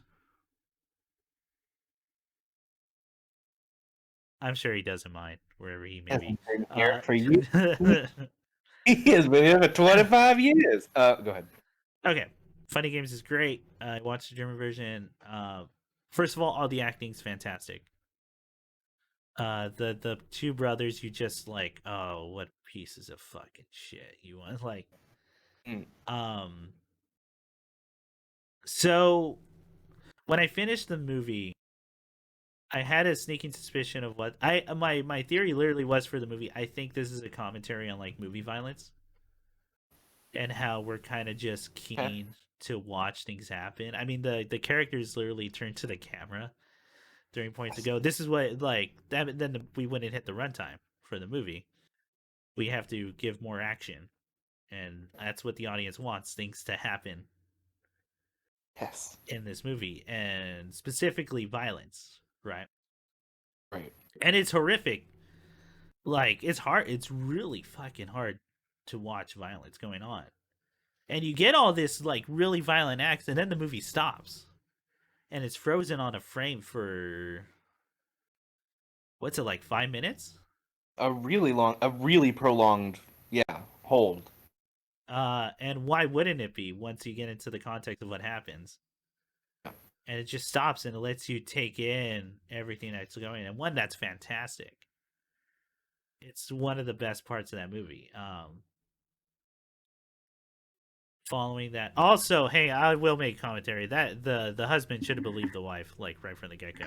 She was obviously like horribly distressed, but whatever, I guess. And anyway, but yeah, so it was that specific moment as well as the moment with the remote. Oh yeah. That made me think. Okay, so I think it's a commentary on violence, one, and how we kind of like crave that to watch into movies. But with the remote as well, I also kind of gained this perception. This is from a one-time viewing, by the way. I probably could do a more in-depth thing if I watched it more. The remote is that us as like the audience, whoever's experiencing the story, wants to have movies end certain ways. We have our preconceived ideas of how the movie should end, and who kind of the winners, the quote unquote heroes and the winners are for these stories. And the brother fully believes they're in the right, or like they're doing. He wants them to win, right? Like they're the heroes. Well, yeah. Sorry, not heroes, but I guess they're the protagonists, kind of thing. Yes. And so we're winding that to make sure the story more fits his own view of how this event should all go. Kind of like showing how like a lot of audiences like, oh, the movies should end like this. I need to have a happy ending. All this kind of stuff. If it ends in violence, that means they have to have their comeuppance, which they don't. Right. And any sense that they might is quickly erased with that remote. Mm-hmm. To even cement more of the fact of no, this is what you're watching. This is what the story is. Now you're complicit in it somewhat. Yeah, he keeps implicating the audience in, well, we know what you want. Yeah. Oh. And we're gonna give it to you. Like you could stop watching. You could stop watching, yeah. And the story would end like that.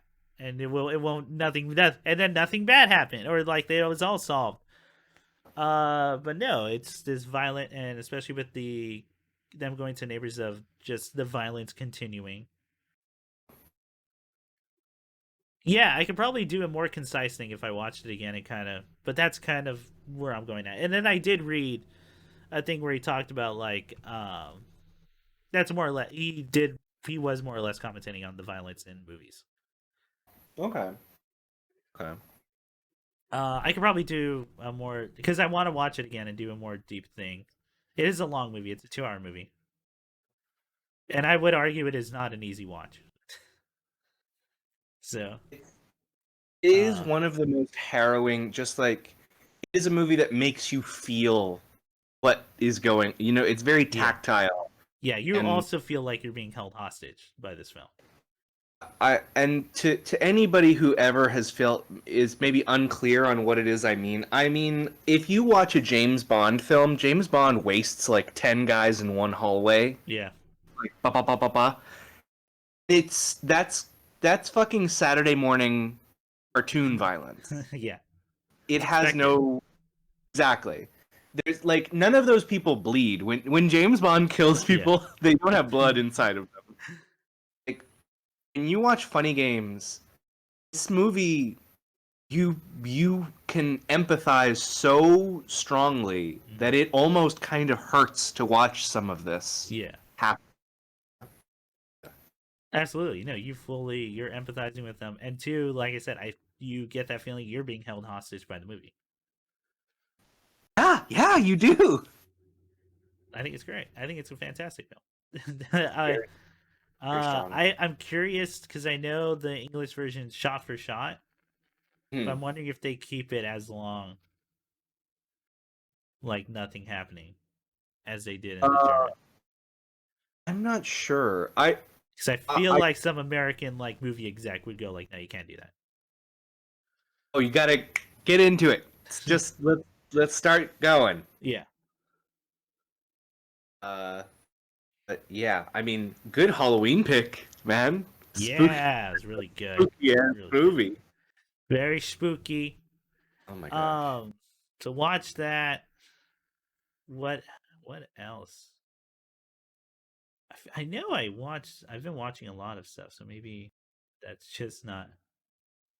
I don't know. Oh, okay. Here's a book I read. I fucking totally forgot I finished this. I finished House of Leaves. Oh, how do you feel? How do you feel finishing House of Leaves? So, it's fantastic. It's a phenomenal book. I wish I'd read it younger. Before I was really into the, kind of like experimenting with mediums certain ways. Before I started reading modernist plays and all that. Yeah. But that's not to underplay the greatness of this book. This book is, and I think it took 10 years to write or something, and it fucking shows. It's phenomenal. It's definitely going to be up there for one of my favorite novels. I'm inclined to agree with you. I think House of Leaves is a great work. Yeah. And I'm a little embarrassed about the attitudes I used to have about it when I was. Oh yeah. Because I'll be honest, I kind of developed a theory of the book. Mm-hmm. Not necessarily based on its cover, but I had read some of it, and I think I had tried to read it when we had first met, somewhere around that time. Okay. And my initial response is like, this feels like style over substance all over. I'm not reading. Okay. I know, but now, looking back, it's like, you fucking ignorant child. You don't know what substance is. It is one of those things that just proves oh yeah, you you didn't know what substance was. You weren't even getting the surface stuff. No. Well, I mean, I think it's, but to be fair, it is stylistically amazing. Oh, and 100%. a whole other kind of it's the shit I want to do with my stories and have experimented with, but done way better and more in depth. So I've only messed around with fonts and spacing and how they appear on page, but this is the bar, in my opinion, for a great way to obtain that. The way it makes you move through the book. You're actually going through a maze and then picking out, and then once you start doing the work of trying to decipher, quote unquote, truth or meaning, however you want to talk about it like that. It's fantastic. It's it's one of the most well-crafted books I've ever read. Because it makes you, again, actually, House of Leaves is a great kind of follow-up to Funny Games. It is also a piece of media that involves you in a way that books usually don't.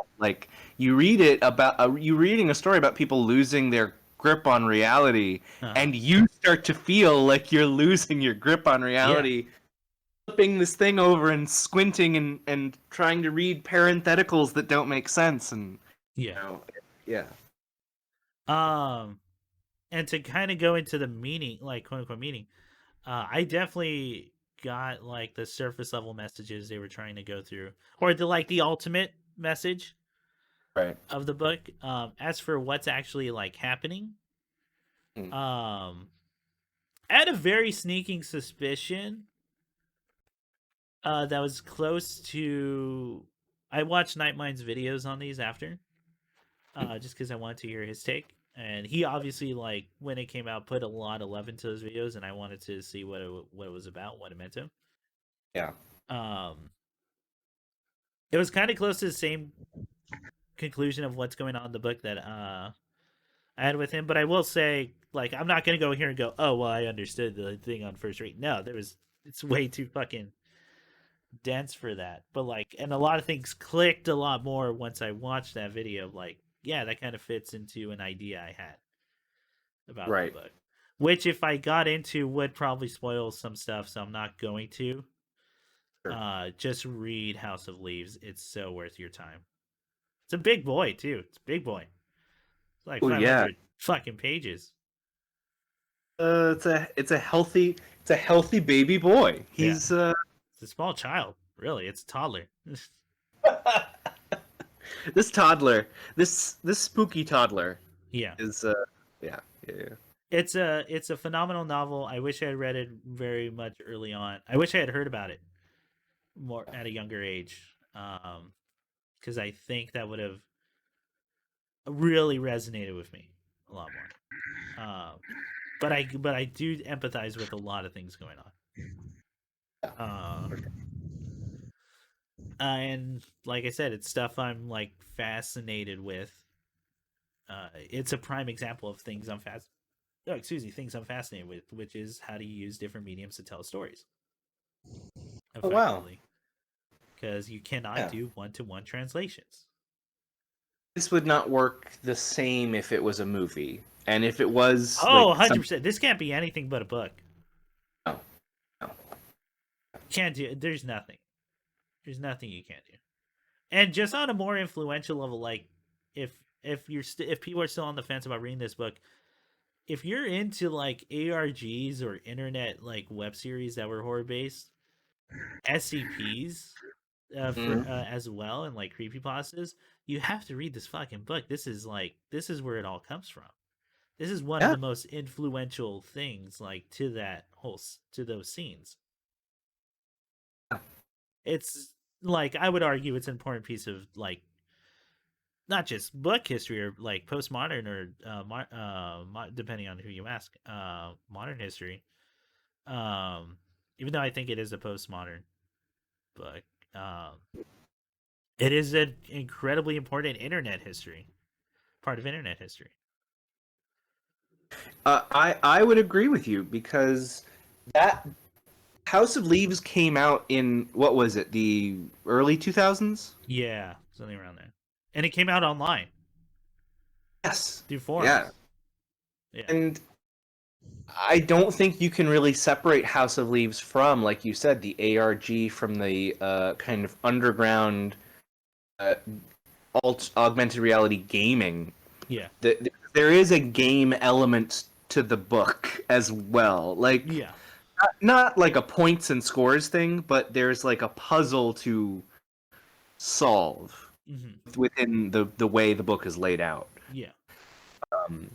And so, like, if you are somebody who follows those kinds of things, this is the grandfather of that in many ways. Yeah, it's knowing your history, what influenced all that. You know, you got to watch Citizen Kane at some point. You can dodge it as much as you want. But you will have to watch it. You will have to listen to the Beatles at one point. You will have to listen to classical music at one point. Like, no, this is it. And it's a fantastic read. Fantastic read.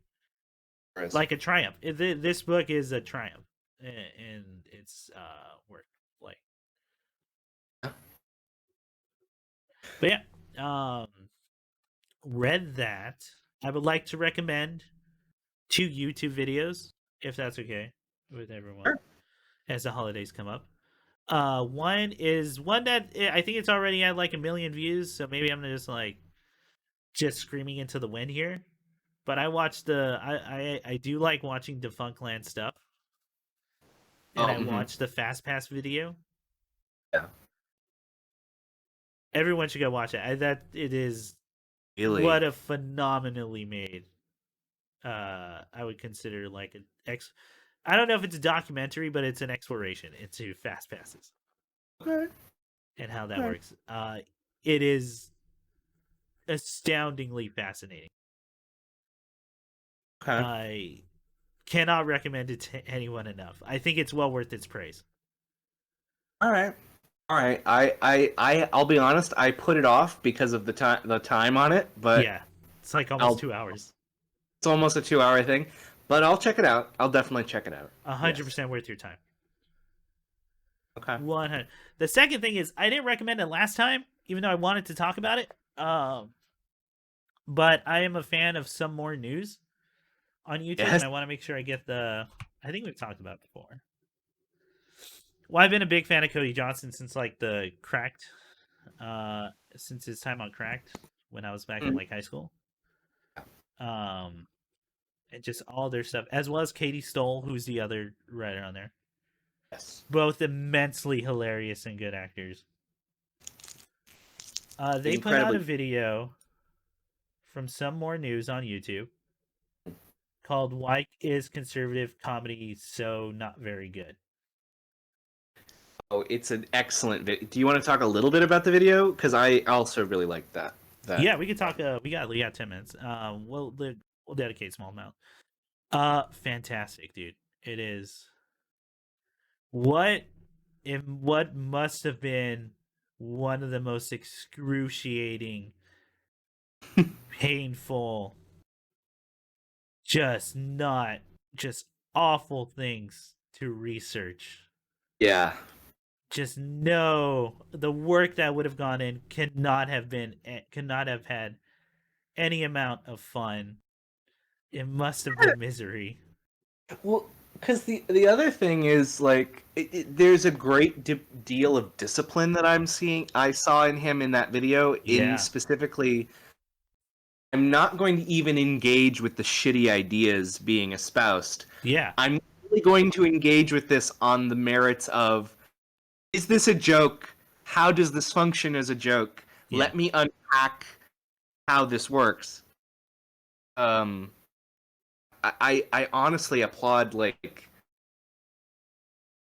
that takes it so much I think effort and discipline to be able to say, okay, Yeah. I'm not even gonna touch that. We're just gonna do, is this a joke or not?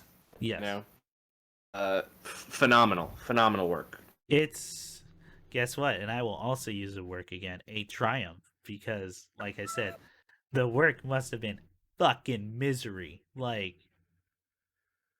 and they pulled it off. It's a hilarious video about things that are so not fucking funny. And I had never watched anything from those people because, like, why would I? Bunch of fucking Nazis and like, I'm not gonna give them my time of day. I think the part of it that kind of hit me hard, because I think you and I had talked about the idea of a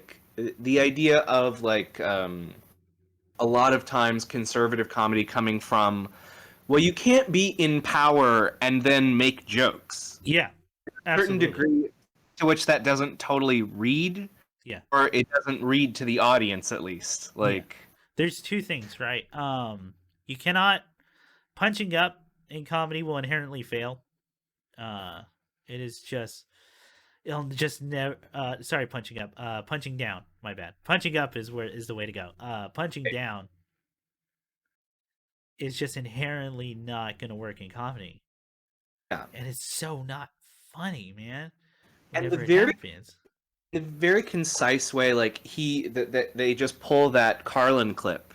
Yeah. And Carlin basically lays out, I think that women and homosexuals and I think minorities are at a disadvantage, and so they are. When you make fun of these people for these reasons, Yeah. it's punching down, and I think that's less funny. But I think that I don't remember what comedian he was talking about in particular. I think this guy has an audience that feels insecure, so when they get jokes about that, it makes them all feel a little more secure.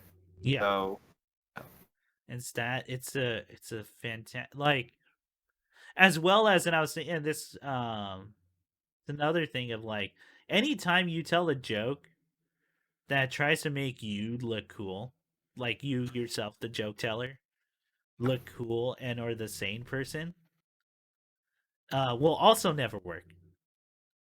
Like on an inherent level, it's just why? What, like, what am I supposed to hear you jerk yourself off? Like, I'm not gonna do that. And God, like, it's again, this video breaks it down way more elegantly. It's all written by fantastic comic writers, who went into it. God, yeah, and if you're not, and yeah, if you're telling a joke and you're not the fool, like, why? I'm just watching. It becomes funny in the sense I'm watching someone trying to be cool. yes, Which, yes, kids, the least cool thing you could be is trying to be cool. So. yeah. But no, it is along those lines. It's a fantastic video. It's hilarious. It's sometimes painful to watch because you're watching their what they call comedy. Yeah. And it also gives you a good good look into their mentality of like, hey, some of them are like, they just need to go further in their thoughts to come around, but they're stuck in a certain spot and have to make themselves look good, as well as like make sure other people look bad. Yes. And it's a trap, and like, oh, it's a fantastic video. It's almost an hour long. I see it's actually pretty close to 1 million views, which it so deserves. I think it's some of the best work they've done. It's really good. I would argue it's some of one of their best videos, if not their best video. No. Some More News has just been putting out quality content like the entire way through, if you ask me. Yeah, I agree. But yeah, I agree. so that video is called "Why is Conservative Comedy So Not Very Good?" Yeah. Everyone go check it out. Okay. It's I say it's hilarious, but it's also one of their least funny videos in the sense that talking about comedy is one of the least funny things. Yeah, one can do. deconstructing jokes is not funny at all. Yeah. It's because it's not just it's laying out logic. Like, Yeah. okay, this makes sense. This, yeah, yeah. Yeah, which a lot of times comedy just hits, right? Like, it hits or it doesn't. Fantastic video. Everyone go check it out. All right, that's it for like recommendations I got for this month. What do y'all? We got to wrap this thing up. What are y'all looking forward to? Ian? Well, I'll start. I'll start with what I'm looking forward to, and then I have a very short, slightly funny story I can fit in here that I want to share with you all. Go over it. So I think I'm really looking forward to. Gosh, what's coming out this? Oh, Last Night in Soho. I haven't seen yet, but I haven't really, seen it either. really want to see that one. I gotta see French Dispatch as well. Kills. It's so good, man. Yeah, so now good. that you told me it's about writing, like, I want to see if I can figure out who's who.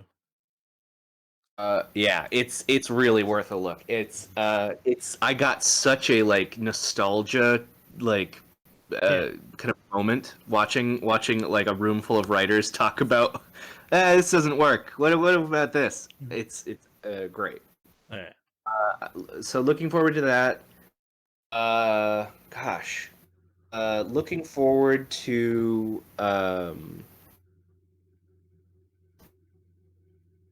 looking forward to the new batch of albums that come out in January. I feel like there's always some like kind of new stuff that'll come out, and I'm looking to change some stuff up. Nick recommended some great stuff last time. Yeah. I'm kind of on a kick of trying some new things now. Okay. Oh yeah. I'd listened to not all of, but quite a lot of uh, Sewer Sluts. Super Slut. And Oh, nice. uh, it was deeply enjoyable, but my roommate did at some point come in and like, "Are you okay? You are you?" I'm in my emotions. Leave me alone. No, it's breakcore, man. It's Oh. some fucking heavy stuff, but really good. Chris, you've been Nice. listening to Daughters all day and just you won't get what shit. you want. The album. Is everything okay? I'm like, everything's fine. It's just a really good album. Really? I'm like, yeah, it's about anxiety hiding behind the mundanity of life. And like, Chris, that's not what I want to hear. I want to hear that. I want to hear that you're good. Now I'm worried about you. No. It's a good album. Blast shoo all day. Blast the caretaker. Look, I'm gonna play the whole 6 hours again. I don't give a fuck what you. Oh, Nick, you're going mid as fuck again. Oh, how about now? That's better. Okay. It is. But yeah. Well, I was gonna ask, like, so what albums did you check out from Sewer Slut? We don't have time. He's got to get to his story. Oh, sorry. Go ahead. It was the close. It was the last album. It was the one that she's not going to do anymore after that. Wow, that was one to skip to. What's your favorite track? Go. Fuck. Nick, you're beating out as fuck. What are you talking about now? Opener was really strong. Yeah, dude, you gotta listen to the recordings, okay? Okay. How about now? Then just keep, Ian, keep going.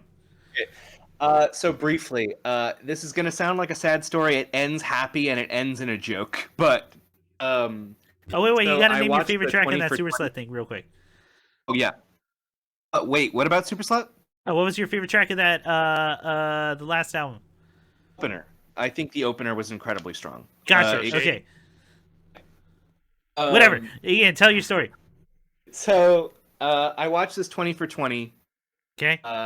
And it's a really interesting story about that most Californians probably know about the Turpin family, about the parents who had 13 kids trapped in the house. Yes. Then one of them broke out and got them all Yes. freed. I do. I have heard of this story. Now, guys, I'd recommend go watch the 20 for 20. It's on Hulu. It's a really good story about like some, these kids overcoming difficulty and abuse and actually getting a better life for themselves. It's very uplifting. Okay. However, the thing that they talk to these girls who are, I think, like 17 and 19, and they're like, what was it that gave you the courage to, you said that you thought your parents would literally murder you if you snuck out of the house to get help. What gave you the courage? So they start to describe how Not they wanting had to be murdered. they'd snuck in iPhones, and they'd snuck into iPhones and they started to learn about the outside world. Uh-huh. So this girl just says, well, there's this singer, Justin Bieber, and he was so good looking, I just thought, there's something better out there for us. We need to try. I shouldn't be laughing at that because it's a horrible situation. It's... You know what? Whatever works, huh? How about that? Exactly. I'm not judging her. So anyway, guys, I just wanted to close out to let you know that if you go to Tim Hortons right now before December starts, you can get Justin Bieber Timbits. Justin Bieber, save those. God, finally. He's also part of that religious cult thing that Ye is doing, formerly known as Kanye. Oh fuck! For real? Yeah. Is that with Marilyn Manson? What? What? Doesn't Marilyn Manson have a warrant out for his arrest? Yeah, he's a horrible rapist, sexual abuser, monster. Yeah. Yeah. So is that? But that's real. Like Marilyn Manson is hanging out with Justin Bieber and fucking Yeezy and because I know Kanye stopped making secular music. He's like, oh, I'm only church music now. He was right? in that shot when they all came out. What? Oh my god! I gotta look into this more. I've gotta. Oh my god. It's anyway, a fucked up world we live in. Anyway, that's all I wanted to say. I really wanted to share that with you guys. What about you, Nick? What are you looking forward to? What are you looking forward to? I look forward to part 6 of JoJo. Hell yeah. Looking forward to that. And then I'm looking forward to, I'm going to do it, Chris. I don't give a fuck what you think. You cannot stop me going in. I'm going to watch Get a Robo Arc. I need to know. I don't care if it's bad. I don't care if it's Everyone good. says it's I don't bad, care. Nick. I don't watch I it, don't and care. everyone's I told me it's don't bad. give a shit about what you think you heard. I will watch it. All right. I- All right, you do you. Thank you. My God, Chris, what the fuck are you going to look forward to? Tell me right now. What I'm looking forward to is I want to beat Disco Elysium so bad. Like, oh god, that Oh, game's yeah? amazing. Oh. It's very powerful. It may be a game of the generation. What? What am I saying? I don't know. It's gonna. It honestly It's might good. be no cap. It's a real good movie. JoJo's coming out tomorrow. That's what I'm gonna spend the whole day tomorrow just fucking watching JoJo. Can't fucking wait. I need new books I gotta read a new book, which I have a pile. So I'm not sure what I'm gonna choose yet. I might do Jeff Vandermeer's Dead Astronauts because I have that copy. Okay. Might do that. But also I got a lot of work to do with another thing, which what I'm looking forward to is announcing what I've been working on, which should happen fairly soon. So y'all stay. I know I've been doing this teasing thing because I just can't give a hard date yet. But we're trying. We really are. So that's it for me. Anything else? No? We good? Good. Good. That's a podcast. All right, we're good. Out. All right, bye. Huh? I think you're getting ahead of yourself. Yeah, your first plan should be getting by us! Though you call yourselves bladers, you don't know the real truth about bay blading. There is a tremendous power hidden within bays. Since ancient times, the existence of bays can be found in moments throughout history. The power of Beyblades have been used to change the course of rivers and oceans. They have been used to defeat many armies and create huge empires. You wouldn't be so tough without that helmet, little brother. You're on, Proto Man. Plasma power!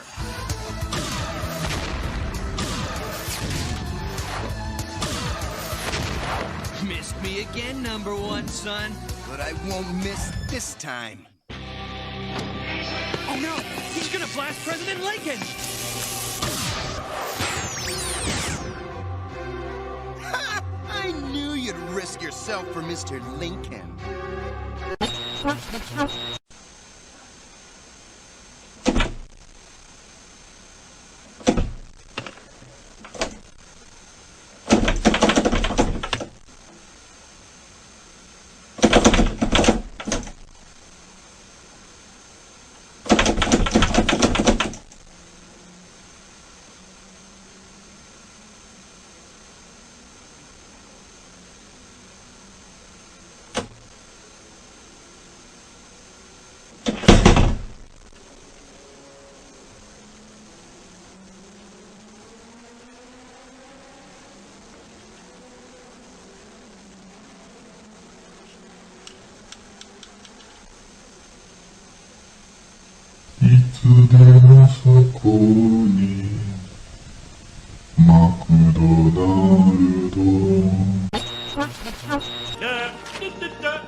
Simpson scandal update. Homer sleeps nude in an oxygen tent, which he believes gives him sexual powers. Hey, that's a half-truth.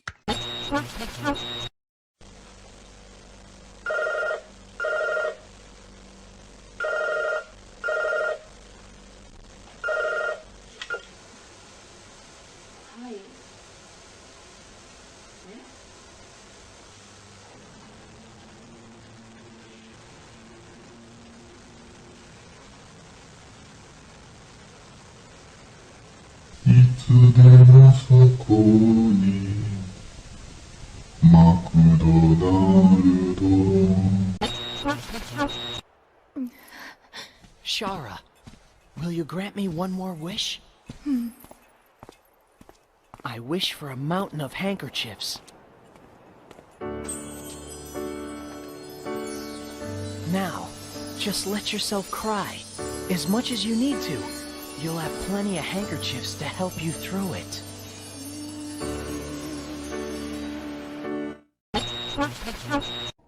Well, sir, treason season started early this year as a nuclear sub was hijacked by local man Homer Simpson. Oh my god! I told him that photo would come back to haunt him. Could Homer Simpson be a communist? His father spoke out on his behalf.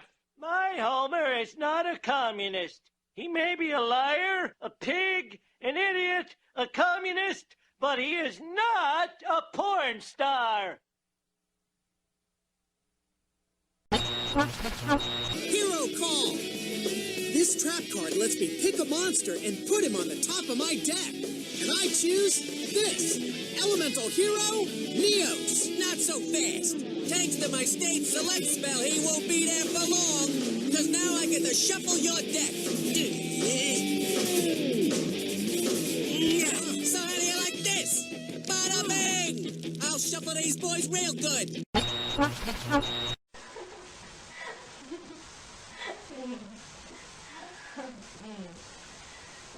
でも先輩結構みんなに優しいじゃん。なんか声かけてくれたりとか。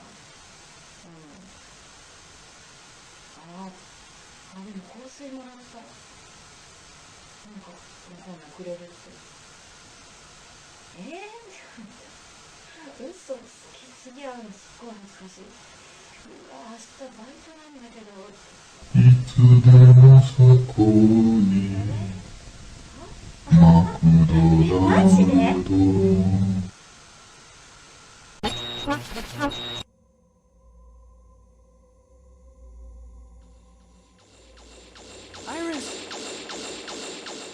Iris!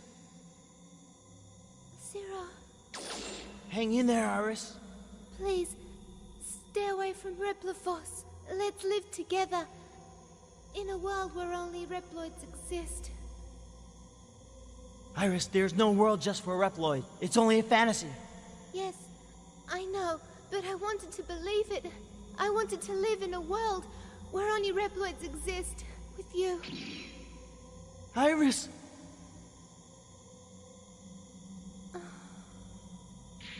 Iris! Iris! Iris! Iris! Iris! Iris! Ah! No, this isn't happening! There's no reason for me to go on. What? What am I fighting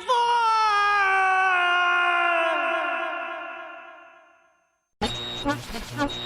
Now it's time for the Pizza Head Show. Hey everybody, I'm done trick-or-treating and now I'm gonna go for a stuffed crust pizza at Pizza Hut. Yay! Not yet, Pizza Head. There's one more place to go. I don't think anyone's home. Sure there is. Hello, trick-or-treat!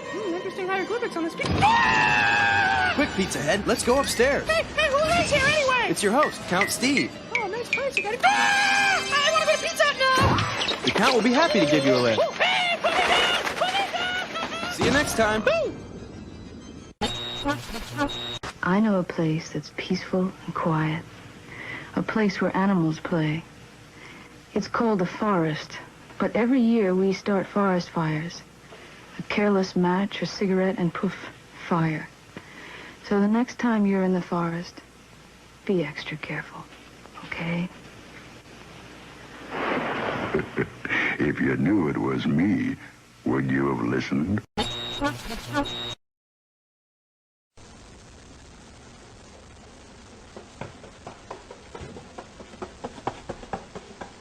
Will you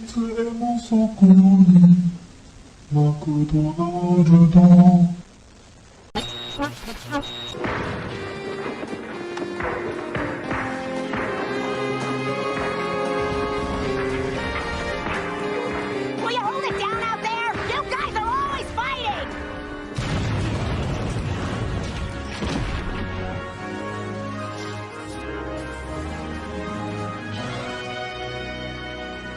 Enid Clinton, we've got business with your husband. What? John? Hal Jordan, another time shift. I'm up to speed. Carry on.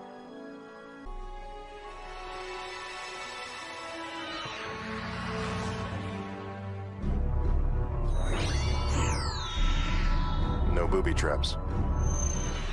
At least none that my ring can detect. Make up your mind, would you? 뭐야?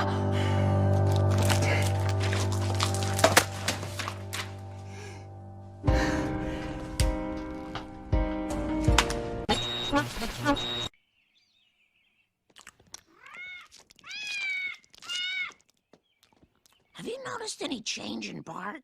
New glasses? No, he looks like something might be disturbing him. Probably misses his old glasses. I guess we could get more involved in Bart's activities, but then I'd be afraid of smothering him. Yeah, and then we'd get the chair. That's not what I meant. It was, Marge, admit it. What's so special about Splinter? Yo, dude, it's like Splinter's our dad, you know? I mean, what's so special about your dad?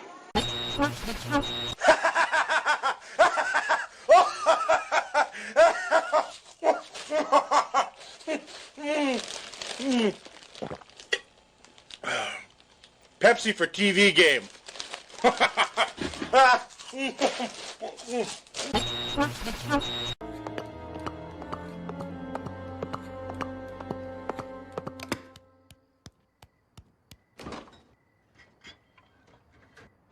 Mmm, 64 slices of American cheese. 64. 63. 2. 1.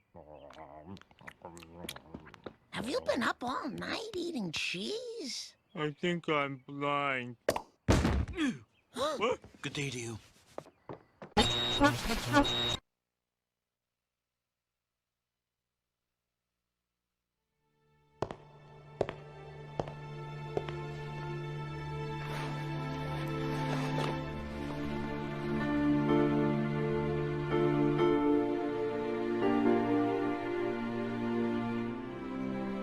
My mother risked her life for me.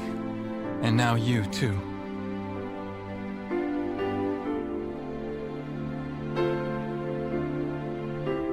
I should have saved you.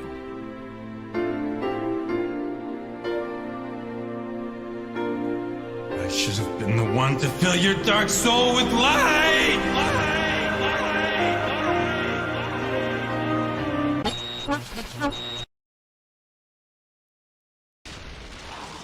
am invincible! Get back here, Shocker! Shocker!